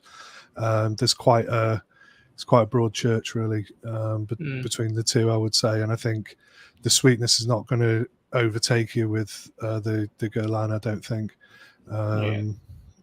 But I think Tonka Imperial is probably one of the better like Tonka focused fragrances out there. I like Tonka Imperial as well, and I didn't always until I got this newest packaging, and I wore it for a few days straight. And every day I wore it, I was like, I appreciate it a little bit more. And I saw it almost as a reworking of Shalimar, like a reference to Shalimar. Yeah, I think Terry Russell actually thinks it's one of the best of from the line, if I remember correctly. I'd have a hard time debating that. I think granted, he made it, so fair enough. But... Right, of course he's going. Of course he's going to say. How do you both feel about Baccarat Rouge? I hate it. What about it? It's too much for me. Like, I can appreciate that to me visually it smells like sugar glass. Like visually, when I smell it, I think of sugar glass, but that's not. But to me, it's just too straightforward. And the price, like, you can get one of these ouds that's miles ahead of that in terms of quality and craftsmanship. I've gone very. I've spoken about it at length before. I don't know if people are so fucking bored of me talking about it that they don't remember. But I think because I knocked some up just because I found a formula somewhere and I found it really interesting that I just thought I'll knock it up. I'll just see what's going on with it. And I was really surprised how much ethyl maltol was in it. I looked at just looking at the formula, I was like, that's outrageous. There's no, that you can't put that much in, because my experience of using it is like tiny amounts just to give like a bit of sweetness to like fruity notes, or it's not really for overdosing like that. And I was like, there's no way this is going to smell like good, or even like Baccarat Rouge, even though it has got that heavy thing in it. But what you said there, Eugene, is exactly right, that basically there's three things that come together as a kind of trifecta of like, this is what is the genius of Francis Kirkshine, and this is why you can't take this away from him, that it's a hugely popular perfume, and that the thinking behind it was there's a mossy note, believe it or not, there's loads of Verimoss, there's loads of ambroxan, and there's loads of ethyl maltol. You bring those three things together, I can't remember the exact like proportions and stuff, but you bring those three things together and it somehow just tempers that ethyl maltol, so it's still sweet, but it's also weirdly ambroxany, and then hedione as well. There's loads of hedione in it, so it like pushes it out into this, and that just bringing those very cheap, two commonly used materials together in that way that he did, and fizzing them up in a bottle. Again, there's the saffron note, which is what I love about it. There's safraline in it, which is the whole thing that makes that perfume for me. Those tiny little dots of other things that are in there. There's some like little orangey kind of note. That's what makes it for me. And this is the extrait.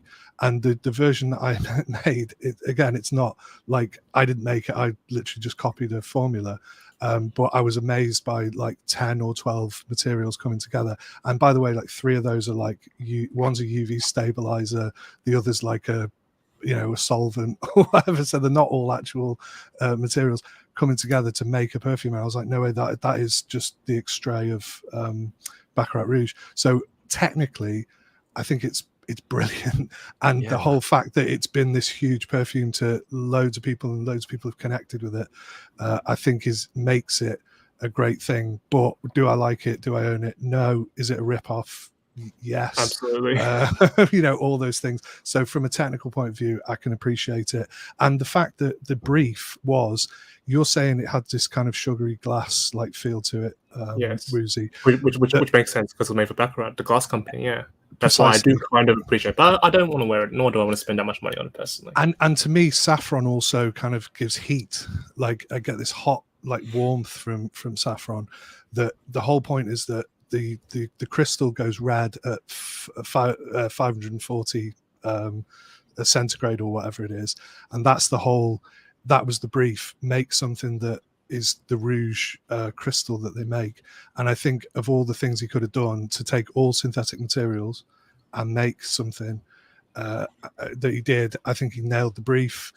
He captured the imagination of people, and he made something that other perfumers probably look at and go, fucking hell, like, these materials were around all along, and it just takes that little spark of like inspiration to make something. So again, not bigging it up too much, because I understand why people hate it, and I don't particularly like I had it in the room here somewhere open, right, and I had a dehumidifier during like the summer when it was all like really humid, and I could smell it in the water that I took out of the dehumidifier. So I could smell, and it was in a sealed bottle like on the side, and just the smell of it in the room, because I do my kind of perfumery stuff in here, was tainting the water like in the air.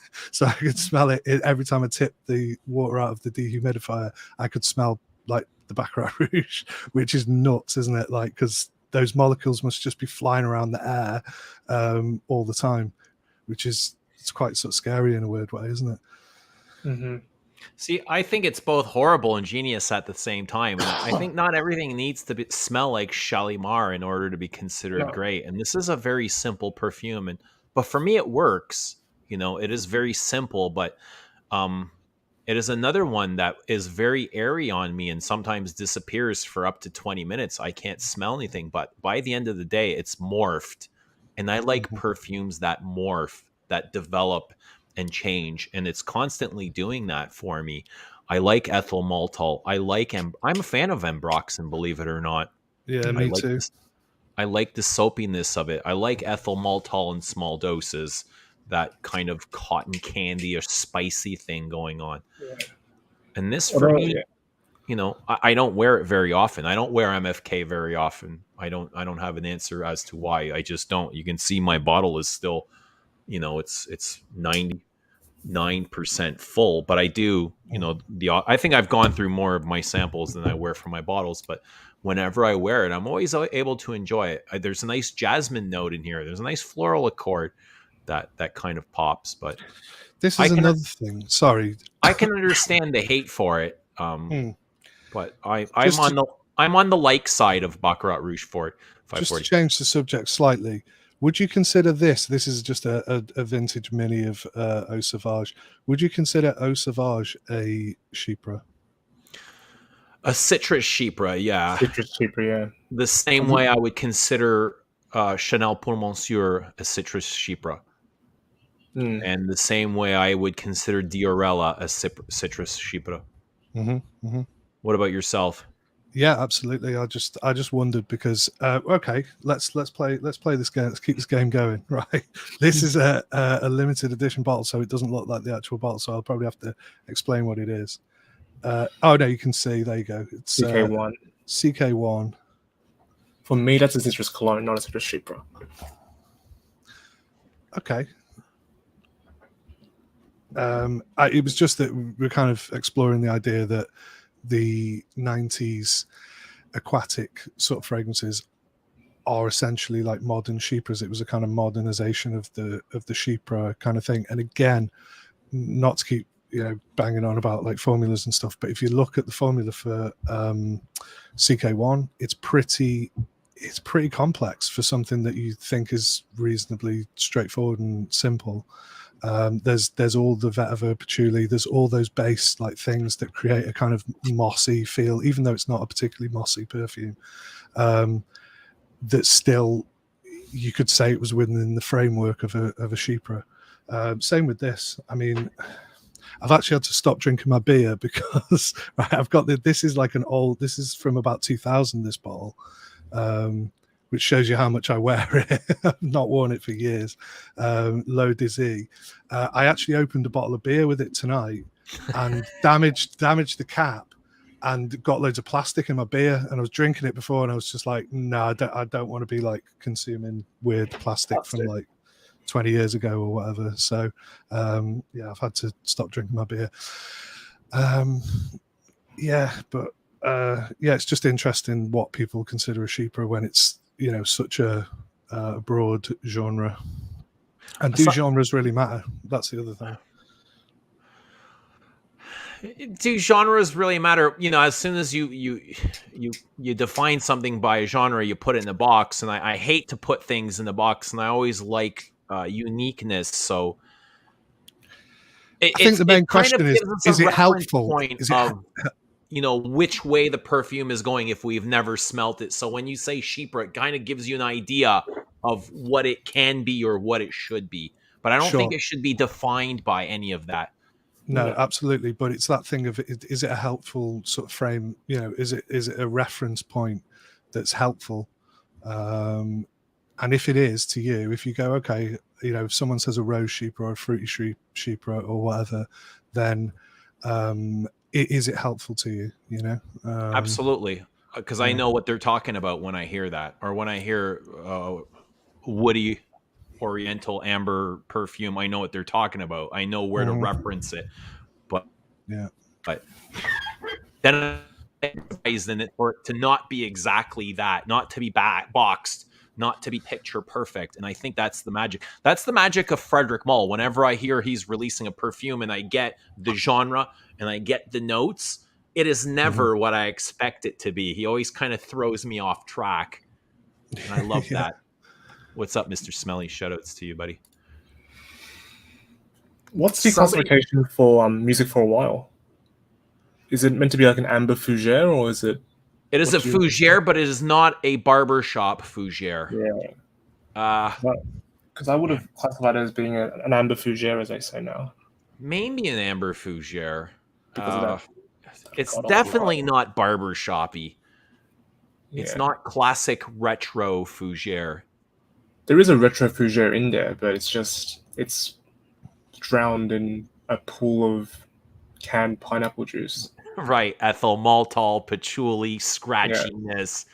It's very modern, and I like that about Frederic Malle. He does, like, Roja tries to do the vintage, the classic, the traditional, slightly predictable. Frederic Malle throws me off track every single time, and I like that. But when you think about it, for example, is Synthetic Jungle really that modern? I mean, yes, it has modern materials, but in terms of a construction point of view, is it really that modern, Synthetic Jungle? What does it remind you of? Does it remind you of 19, or there were Frederic Malle referenced 2 perfumes when 19 and Private Label, yeah, and it does remind me of both of them. What do you think of 19 from it? This one, this is a Chypre, wouldn't you say? Yeah, that's a good Chypre. Yeah, the Parfum de Thérèse. Kind of fruity Chypre. I find synthetic very modern. You find it a throwback? I find it to be a throwback using current materials. That makes any sense. Well, because green is associated with vintage, and perfume's gotten away from green the last 2 decades. We've been doing fresh aquatics and blue body wash perfumes. Yeah, like when I think modern green, I don't think the Synthetic Jungle green. I think of the green that you get in something like H24. Yeah, a more herbal, like a more herbal, satiny green, rather than the harsh bitter green that I normally associate with with vintage fragrances. Woozy, what would you say are the best Frederic Malle perfumes? I guess by best I mean your favorite. That's ultimately what it means. Noir Peace and what is my because I got a few some, so I want to pick two. One of them is definitely Noir Piece, and I'm gonna say I want to say Iris Pudra, but the current version is not quite where it used to be. All right. So I don't feel good saying Iris Pudra. Iris Pudra is still okay. It's not as good as it used So to. now, when you say Iris Pudra, are you talking about from a? Because there's so many different things that can alter this. Are you talking about from a wearable perspective? Are you talking about from an artistic direction, or like in general? I'm talking about in general. I feel like Iris Pudra isn't as good as it once was. No. I mean, but I asked you, like, what do you think are the best Frederick malts? Oh, And you yeah. So said I'm Iris talking about Pudra. So, like, are yeah you on coming that at one. it from a wearable perspective, things that you would wear every single day? You wear Iris Pudra the most, or you think it's one of the more creative ones? I'm looking at them both actually, both. Because people ask me this all the time. What is your favorite this? Well, I think, my answer would vary if you were to kind of define your question a Yes, little bit more. What is the best one? Well, what am I wearing it for? By best, do you mean the most creative? Because the most creative, my answer is going to be different than, the most wearable. um, one that I think is maybe perhaps more. Because I think the moon is very fun to wear, right? Mm, But I don't yeah, think it's the best thing he's done creatively. yeah. And actually, my number two pick would be Un Fleur de Cassis. So Noir Piece and Un Fleur de Cassis are my two favorites at the moment. See, if the category was for most creative, I'd say Un Fleur de Cassis is up there, as well as Iris Pudra and maybe Dans Tes Bras.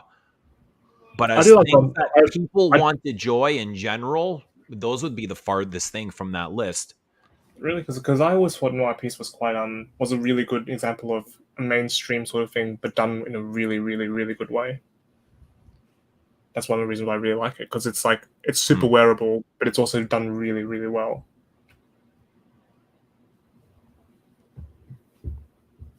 Yeah, I love Nort Peace as well. That was actually my Christmas Day scent for several years. Mm. Very complex, very potent perfume, and it has a lot to say. Yeah, Noir Piece. Yeah, it's a very it's a recognizable style, but it's done really well. So that's why I really like it. In terms of, do you have any least favorites from the line Eugene or Houdini? I don't think I don't like any of them.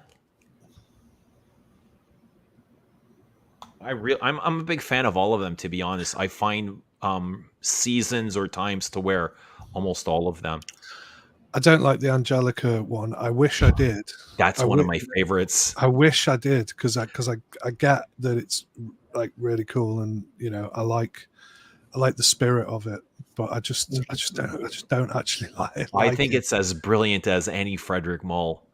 I Like I, the I can agree. completely spikiness. agree.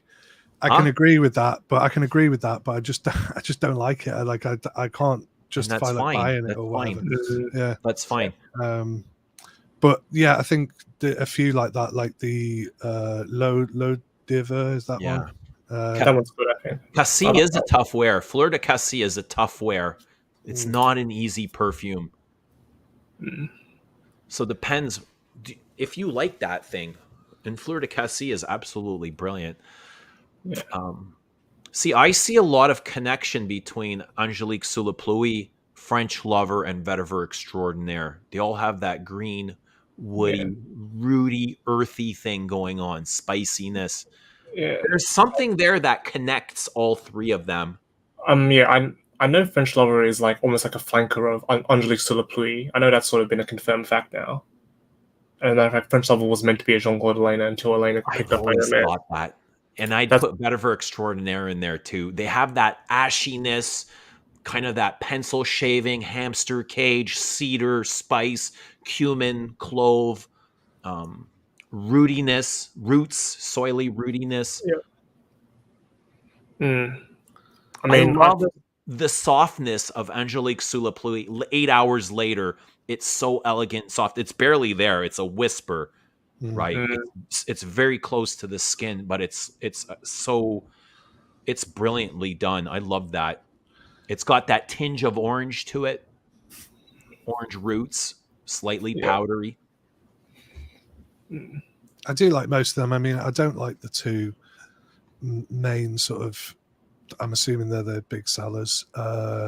It's not that I don't like them. Again, they're good perfumes. I don't want to own them or wear Which? them. Carnal Flower and Portrait of a Lady. Yeah. Just not my bag. But I appreciate that they're good. You know. Yeah, Carnal Flower is really popular as its Portrait Lady is massive at the moment. It's probably their biggest seller, I'd say. Probably. Probably I think it's their most well-known perfume. That and Carnal Flower. Before it would have been Musk Ravageur because of the hype, but now it's those two. Yeah, Musk Ravageur. Do you know who I'd really love to see on here? Denby. I've just seen a comment come up. Let's get him on, Denby. You've been to requested. come on, Denby. I'd love to. Yeah, there's certain people. You have been summoned. Denby doesn't love Roja, so it'd be an interesting conversation. Yeah, and he's very, very knowledgeable. So I think it'd be interesting to have him on here. Just speaking of like the kind of dynamic, because I'm going to have to get off because I've got work in the morning. I've got work too, which I don't want to go to. I'm sure. I've sort of been off because I went to hospital 2 weeks. Yeah, 2 weeks ago. So from Sunday night, and it was a bit of an ordeal. I had to go in A&E, and there was it was a fucking nightmare. They actually were turning people away. There's people coming in literally clutching their arm with chest pains, and they were going, "Do you think you can go home until tomorrow because we haven't got any beds?" And they literally came out and said it's going to be 8-9 hours to see a doctor. And I just sat there because I thought I had appendicitis, so I had a pain here, and I sat there, and there was fucking drunks coming in, and people with mental health problems, literally screaming, and it was horrible. And then when they finally did put my cannula in, so they gave me fluids and stuff, and they put the cannula in, and my veins are terrible. And the doctor was like, "Oh, it's because you got tattoos." I was like, but you can't say that. Do you know what I mean? Surely you can find anyway. So he was a junior doctor, and he wasn't very good. And he tried to get my blood out, and I was quite dehydrated as well. And so they did it on the inside of my wrist here, which is a horrible place to have a cannula put in. And the blood literally went on the floor, right? And he was really cack-handed with it. And I just woke up on my side. And I was like, what happened? And he was like, "Oh, you passed out." I was like, fuck. So it was horrific. Anyway, they let me out later on because it was deemed that I didn't, go home in pain. So that kind of sucked. Anyway, I won't go on about that too much. How many tattoos do you have? I have no idea. I'm pretty covered in. I mean, I'm not covered compared to some people, but I've got tattoos. I've got them on my body and on my back. And do you have a tramp stamp? No, I kind of would get one for a laugh, but I've got some terrible tattoos. They're quite popular here in the US and Canada, but I love amongst women for some reason.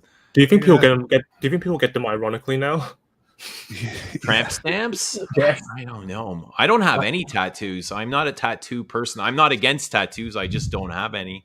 No, I think it's one of those things. Either you sort of into them or not. But I think I'm as proud of my best tattoo as I am of my worst one, and I wouldn't necessarily get things covered up. I think if it comes to that, maybe I would. But I'm kind of proud of my shit tattoos, But anyway, I was just saying. So basically, the dynamics of the stream, I love coming on here. You know that. But I kind of don't like to just sort of unload, even though that's my style.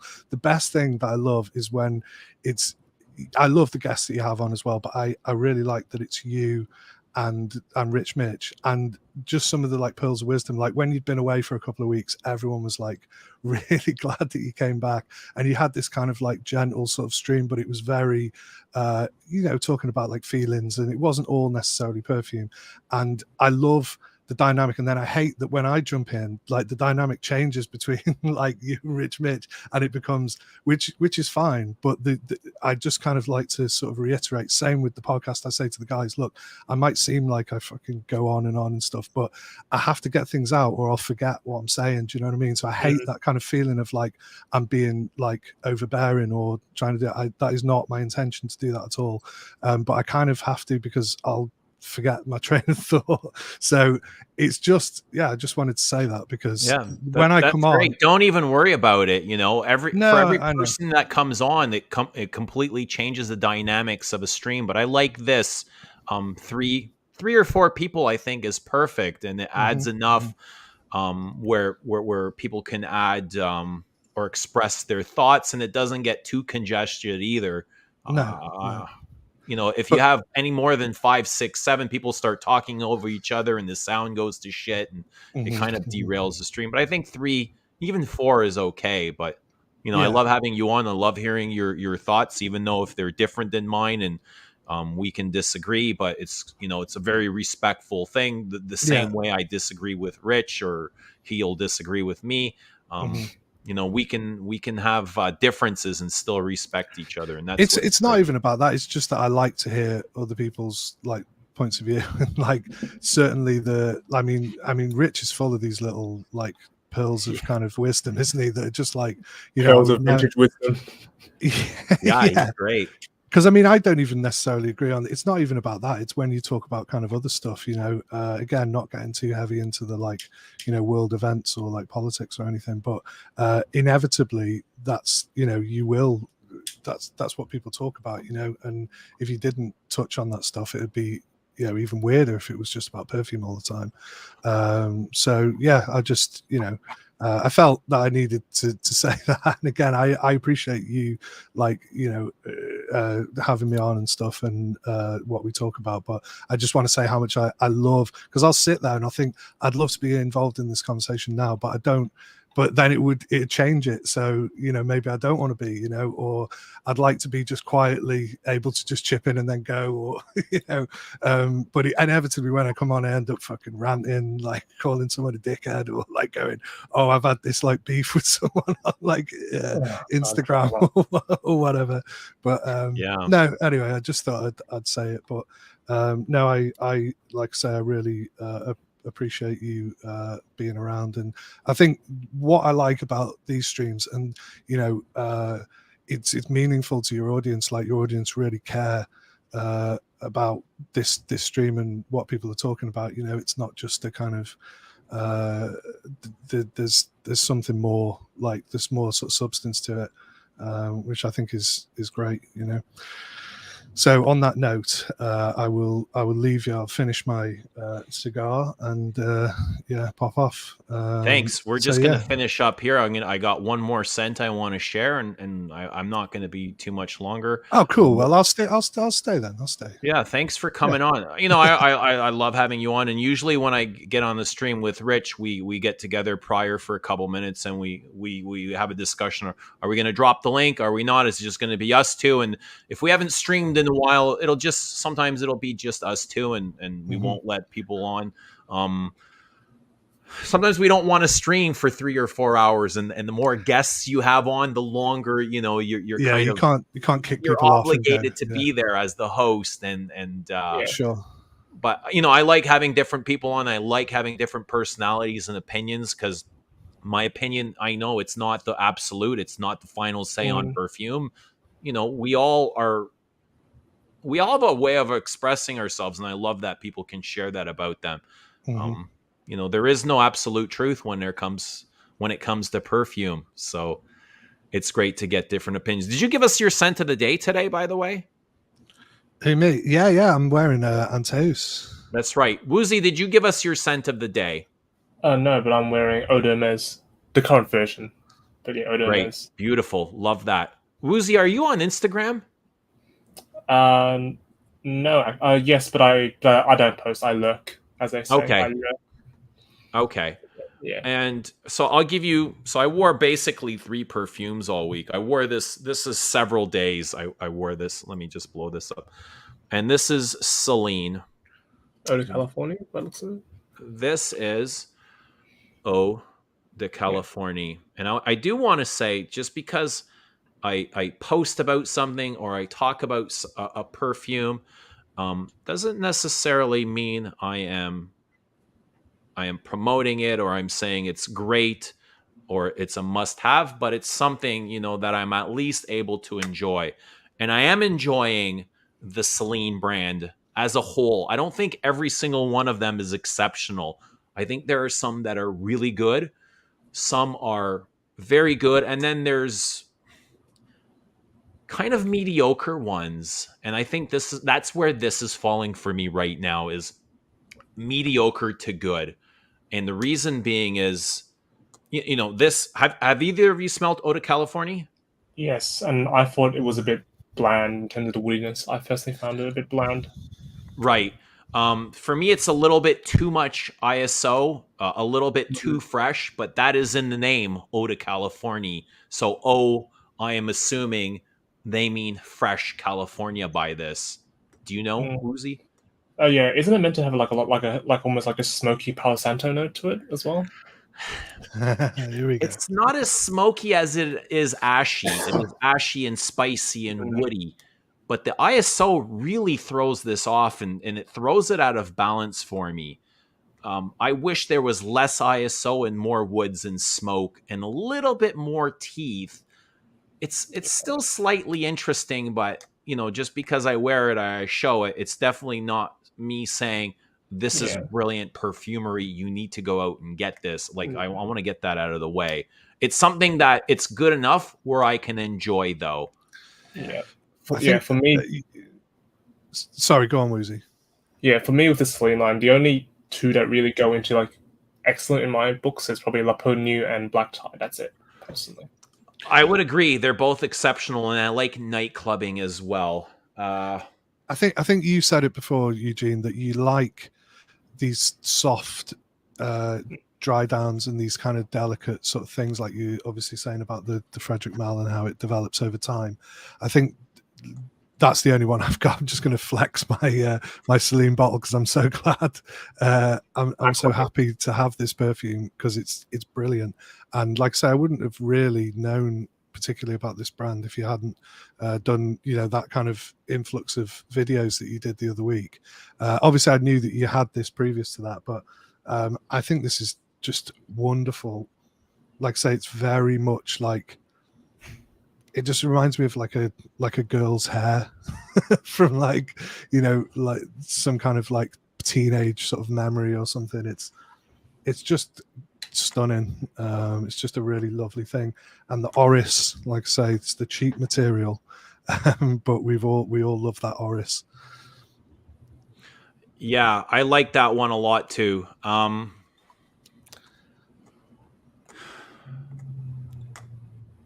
Reptile is not one that I get yet. I know I have a lot of friends that like Reptile. I don't understand what it's trying to do or what it's trying to say yet. I agree. As, I'm not a fan of Reptile either. as a leather, like if you want to talk strictly as a leather perfume, I'm disappointed. As a fragrance, I think it's okay. As a leather, like telling me it's a leather, I'm very, very, very disappointed. And the name is very evocative, isn't it, as well? You think reptile, The it's like name it has a means lot to business. say, so you have Mm. expectations based just on the name alone. Yeah. And from the name, I was left really disappointed. Yeah, I think I, I yeah I think one from the line that doesn't get much talk is the Cologne Française. That I think is actually a pretty good, and another one that I think is actually pretty good as well from the line. that's the fig, the fresh fig. Yeah. So I've asked around on Instagram if anybody knows who the perfumers are, and I got some private messages, somebody that didn't want to be disclosed, and it's somebody that's really well informed. And they did say there's three perfumers behind the name, behind the brand, and one is Antoine Maisondieu, who did this, Okay. Mm. and the others are they're two females. Give me a moment, because Celine doesn't like to acknowledge the perfumers.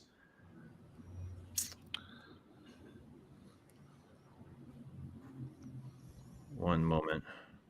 Olivia Giacobetti was the other. Oh wow. Yeah, that's And I can see that with she's the fig. Did she not do Philosopos, the fig? Jacobetti's basically like the anonymous perfumer at this point because she hasn't released much in recent years that has her name on it. When you really think of it, She's like the fig perfectionist. And the other is I can't find the message. And this shouldn't come as a surprise. The same perfumer who did Bois d'Argent and Annick Bois Minardo. d'Harmonie, Annick Minardo. And there's no surprise there because she's kind of that vanillic, powdery perfectionist too. Mm-hmm. So Annick Minardo, Olivia Giacobetti, and Antoine Maison-Du. Those are three pretty good perfumers. Yeah, Yeah. excellent choices. Because I think like we speculated there might have been someone from LVMH like François Demachy or something absurd like that even at one stage. Which ones are the best? Okay, so this again, like I really don't like this question. Which ones are the best? Best for what?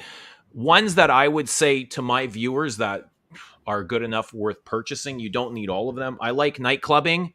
I think black tie is an exceptional perfume. It's not really like, again, I find it sweet, but I think it's really well made.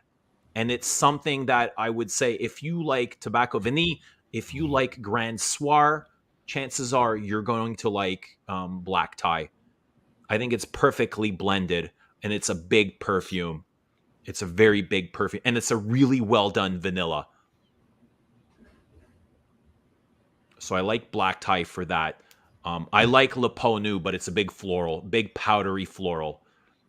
Do you know who did Le Peau Nu? Like, was that specified? I don't know the names. I don't know which perfumers did which. Okay. So it's just Rimbaud, I think, is a nice lavender. That's the only other one I've tried. I like Rimbaud.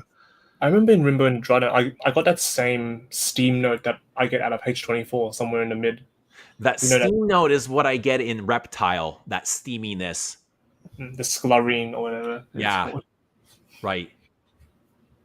Speaking of those Reptile, kind of steamy kind things, of reminds me of Eau de Merveille. But I don't get any leather from Reptile, and that's where my disappointment comes from. I tried a perfume called Glossier U. Has anyone tried that? Glossier. Is Glossier the skincare brand, or am I getting mixed up with? I think so. I think it is. Yeah. I think they've just done like a perfume. It's a kind of powdery pink bottle. It's just an ambrette musk. It's a very, very simple perfume, but it's lovely. It's quite cheap as well, I think. So yeah, that's a good one if you like a very simple, basically musk perfume. I think it's like Isui Super, Ambroxan, and then just loads of like musks, but it's kind of like ambrette, that sort of warm ambrette musk. It's lovely. Musk, powdery notes, and iris is what's listed. Oh, okay, there you go. By Frank Vogel and Dora Bugrish. I don't get that. Night clubbing is unacceptably quiet. Do either of you guys get that? I agree with that, actually. Night clubbing for me is quite quiet. Night clubbing? Really? How about you? I thought it was perfectly pitched. Yeah. I think I probably spray more than the average person, but I think if you just apply more, it certainly clings to your clothes. And yeah, lasted all day. So that's all I need, really. And they're just a subtle vibe. Yeah, go on. Are you familiar with the whole range? Yes, because the Celine boutique all of the luxury boutiques are right near where I work. So yeah, after work I'll go. Black tie or night clubbing? For me, black tie because that to me I think is a really good example of a vanilla. Whereas with night clubbing, I would rather stick to my Jasmine and cigarette, which I own. Are you in Melbourne? If you want like vanilla from your perfume specifically, I would say black tie. But to me, night clubbing is more interesting. I think black tie is slightly better made, but night clubbing is more interesting. Black tie might be more complex. It's sorry, Woozy. Are you in Melbourne? Did you say? Yes, I am. Okay, yeah. Sorry, Yeah, so Eugene. so where I work is near all the Lux Boutique. So after work or during my lunch break, I'll go in there and just have a sniff or something. Oh, cool. Are there any other favorites that you have, Woozy? I like Paris Saint Germain, but that's a green floral kind of almondy, heady on powdery perfume. Yeah, I mean, I said this yesterday on Personally Stream, but I personally think we are overrating the Celine line because of how crap everything else is at the moment. Doesn't that tell you something? Yes, That's a really good point. Are we overrating it? Well, like I said earlier, I mean, I personally think feel it's an interesting line. I'm more curious, if Celine and Dior are both releasing a fragrance, I think I'm going to be more curious about the Celine just because of everything that Dior's put out lately. But I don't think everything is worth owning from Celine. They definitely got hits and misses. Yeah, like for me, Rimbaud was a bit of a miss, personally. Okay, why? For me, I like the lavender and I like the orris, but that steamed musk I feel was a bit too overpowering in the mid to the base. I found that steam musk to be just a bit too strong, and because whereas I feel like it's tastefully used in H24, I feel like in Rimbaud they might have overdone it a bit too much. Do you find it similar to Jersey? I find it more similar to Caron Poronom, actually. Well, I find Jersey similar. I find Jersey takes from Caron Poronom, and they all three kind of share a DNA almost. Yeah. I do like that Rimbaud uses the more herbal lavender rather than the like the more realistic lavender rather than say the lavender that you find in. Even though I do like the lavender that's found in like Jiki and Masculine Pluriel, for example. Yeah. Yeah. What'd you think of Parade? Parade. That was the Neroli one, right? Oh my god. It was a fresh fragrance. Yeah, I think white floral. Yeah, I thought that was okay as well, but for like a white floral Neroli, I think it didn't really like blow my socks off. I'll tell you something. I wore Parade and one day, and a person whose signature scent is Dolce & Gabbana. What's the woman's light blue? It's their signature scent. And when they walk past me, they ask me, "Are you wearing Dolce & Gabbana light blue?" And I thought that is a pretty good comparison. However, Parade is almost like a more niche version of light blue, like a more interesting version. And I like light blue. I think light blue is an exceptional perfume. Yeah, and light blue is a good citrus fragrance. I agree. Yeah, me too. Yeah, so it's more leaning fresh and white floral. See, I'm gonna have to discover that leather. I'm not getting it quite yet, and maybe it'll come out in the heat as the weather gets better. And I'm thinking also with the heat, I'm going to enjoy this a little bit more because it leans fresher. I find Eau de California is I see a lot of Sycamore from it, and I see a lot of Vetiver Extraordinaire, but it's not as interesting as either of those two. No. I think it's interesting that you're saying it's fresh and almost vetiver, yet it's pitched to be like this smoky, woody, almost like meditative scent. Even though none of us get that really. I get the incense accord and the meditative, but I want more. It's not enough of that. Yeah, but at the same time, if it goes full on, then does it just become a pastiche of something like Incense Avignon?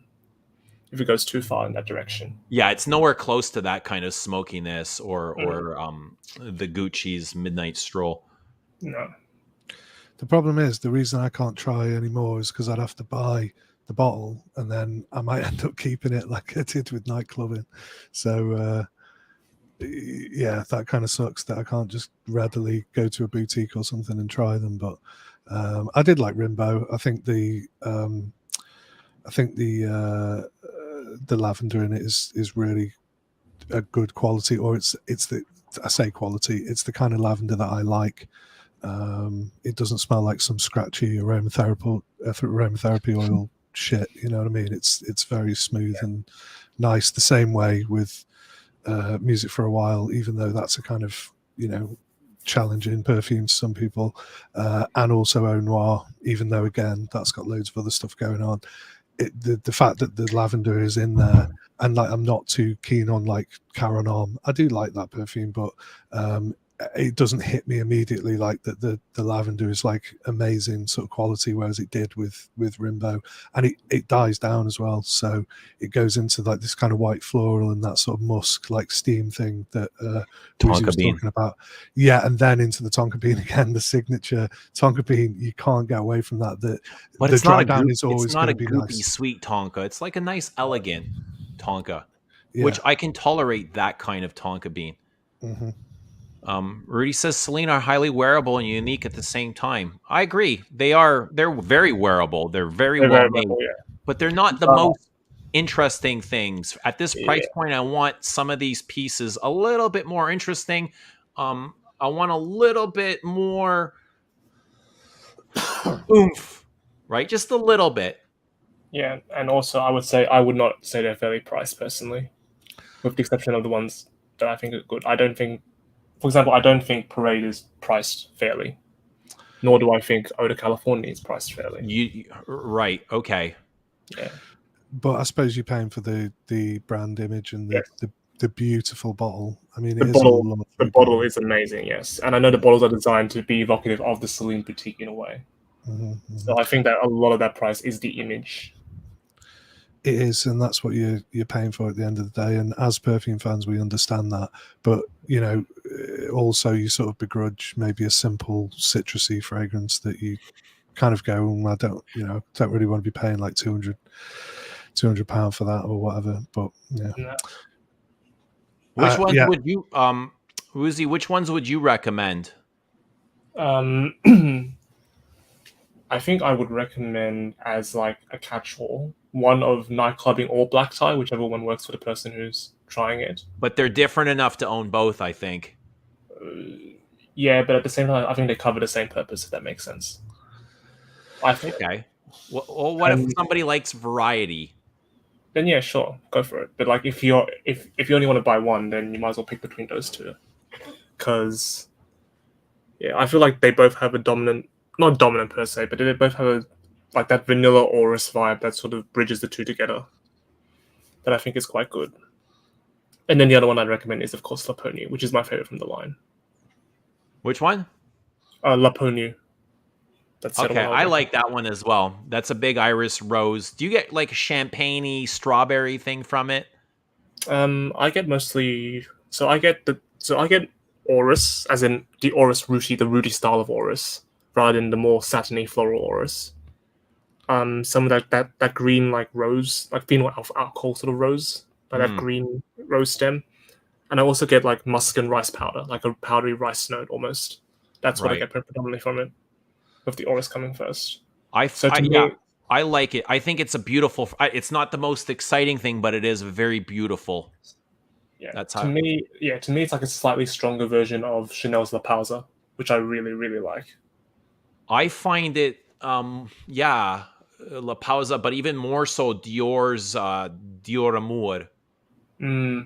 I thought Dior Amour I found Dior Amour had a bit more of that synthetic sort of like musky, floral musk note. Yeah. I felt, whereas La Pausa and La Ponu it smelled a bit more natural to me than Dior Amour.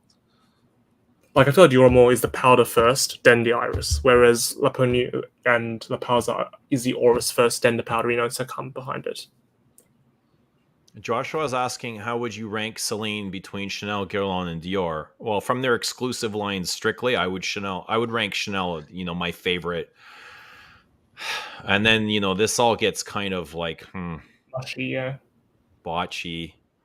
I would go Chanel, Celine, and then Guerlain, and then very, very far at the bottom is probably Dior at the moment. I think I would very much agree with that.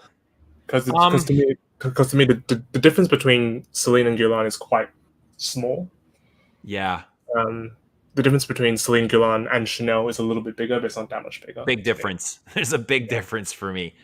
Quality and artistically, there's a big difference. Yeah. But yeah, Dior's. I mean, let's be honest. Dior's doing very well commercially, but we here don't really like them as a brand at the moment. but they're doing fine commercially. Like if you ask some consultant or some guy in the marketing department and you told them to rank those, what we just listed, they'd say Dior easily. They would Right. say Dior. Yeah, Actually, they'd say Dior, I then agree. Chanel, or Chanel, then Dior.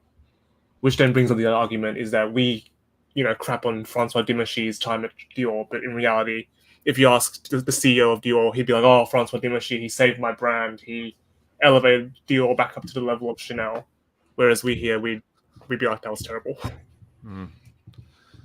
So do you think they're more of a commercial brand or more creative, Celine? At the Celine, creative, I think Celine, because They I lean think more Celine, creative. I think they're more creative in the sense that their intention is that the intention of their fragrances was to replicate experiences of Hedi Slimane, the creative director. Whereas with Dior, it's very much a more commercial thing, especially since the success of Sauvage. And I think had Joy been a success, we would have seen the same thing on the female side. Had Joy been successful. Yeah. I'm gonna have to get off, lads, but it's been emotional. Yeah, thanks Eugene for letting us on. I need to get my head down. So yeah, take it easy, Ruzi. Houdini, it was a pleasure seeing you. We'll see you again very soon. Have a fabulous week. I hope you have a great week. I hope you get those sheets cleaned. Maybe throw them out. Maybe not bother cleaning them. Just burn them. Set them on fire. Yeah. I mean, for all we know, maybe it was Houdini, not the dog. Quite possibly. Maybe Houdini had too many beers last night, or fell asleep and pissed his pants. Sure. I think worse. Yeah, I've had. Anyway, I'm not going to get into that. Right. Okay. Thanks, guys. Houdini, thank you so much. I'm going to get going too. I said I had dinner and I was just going to. I wanted to go for a run, but I wanted my food to settle, so I'll just come on and do a quick stream and then go for my run and do a little bit of a meditation later. But it's never quick with me and Woozy, is it? Yeah, but that's not a bad thing. That's not a bad thing. All right, take care. See you later. Have a good night. Have a good week. Bye bye. Bye bye. Bye. Woozy, before we go, is there any parting words? Nope, just thanks for having me on again, and I look forward to your next stream. Yeah, it was great connecting like this. Always, I think we have a lot in common, so it's good hearing your thoughts. And thanks for coming on. I really appreciate your time and spending it with us. Thanks for having me, and I'll see you guys all later. Have a great day. Everybody in the chat, thank you so much. Galen, Denby, Tara, JJ, Jeremy, Rudy, Mike V, Ramsey, Zhao, Aperol, Floral Notes, James, Savage. Good to see you all. Udo, Prof Melvin. All right. Great stream. Lick the stream on your way out. We'll see you again very soon. I'm sure we'll be back a couple times this week. Guys, have a good night. Have a great week. And I wish you all the love. Bye for now.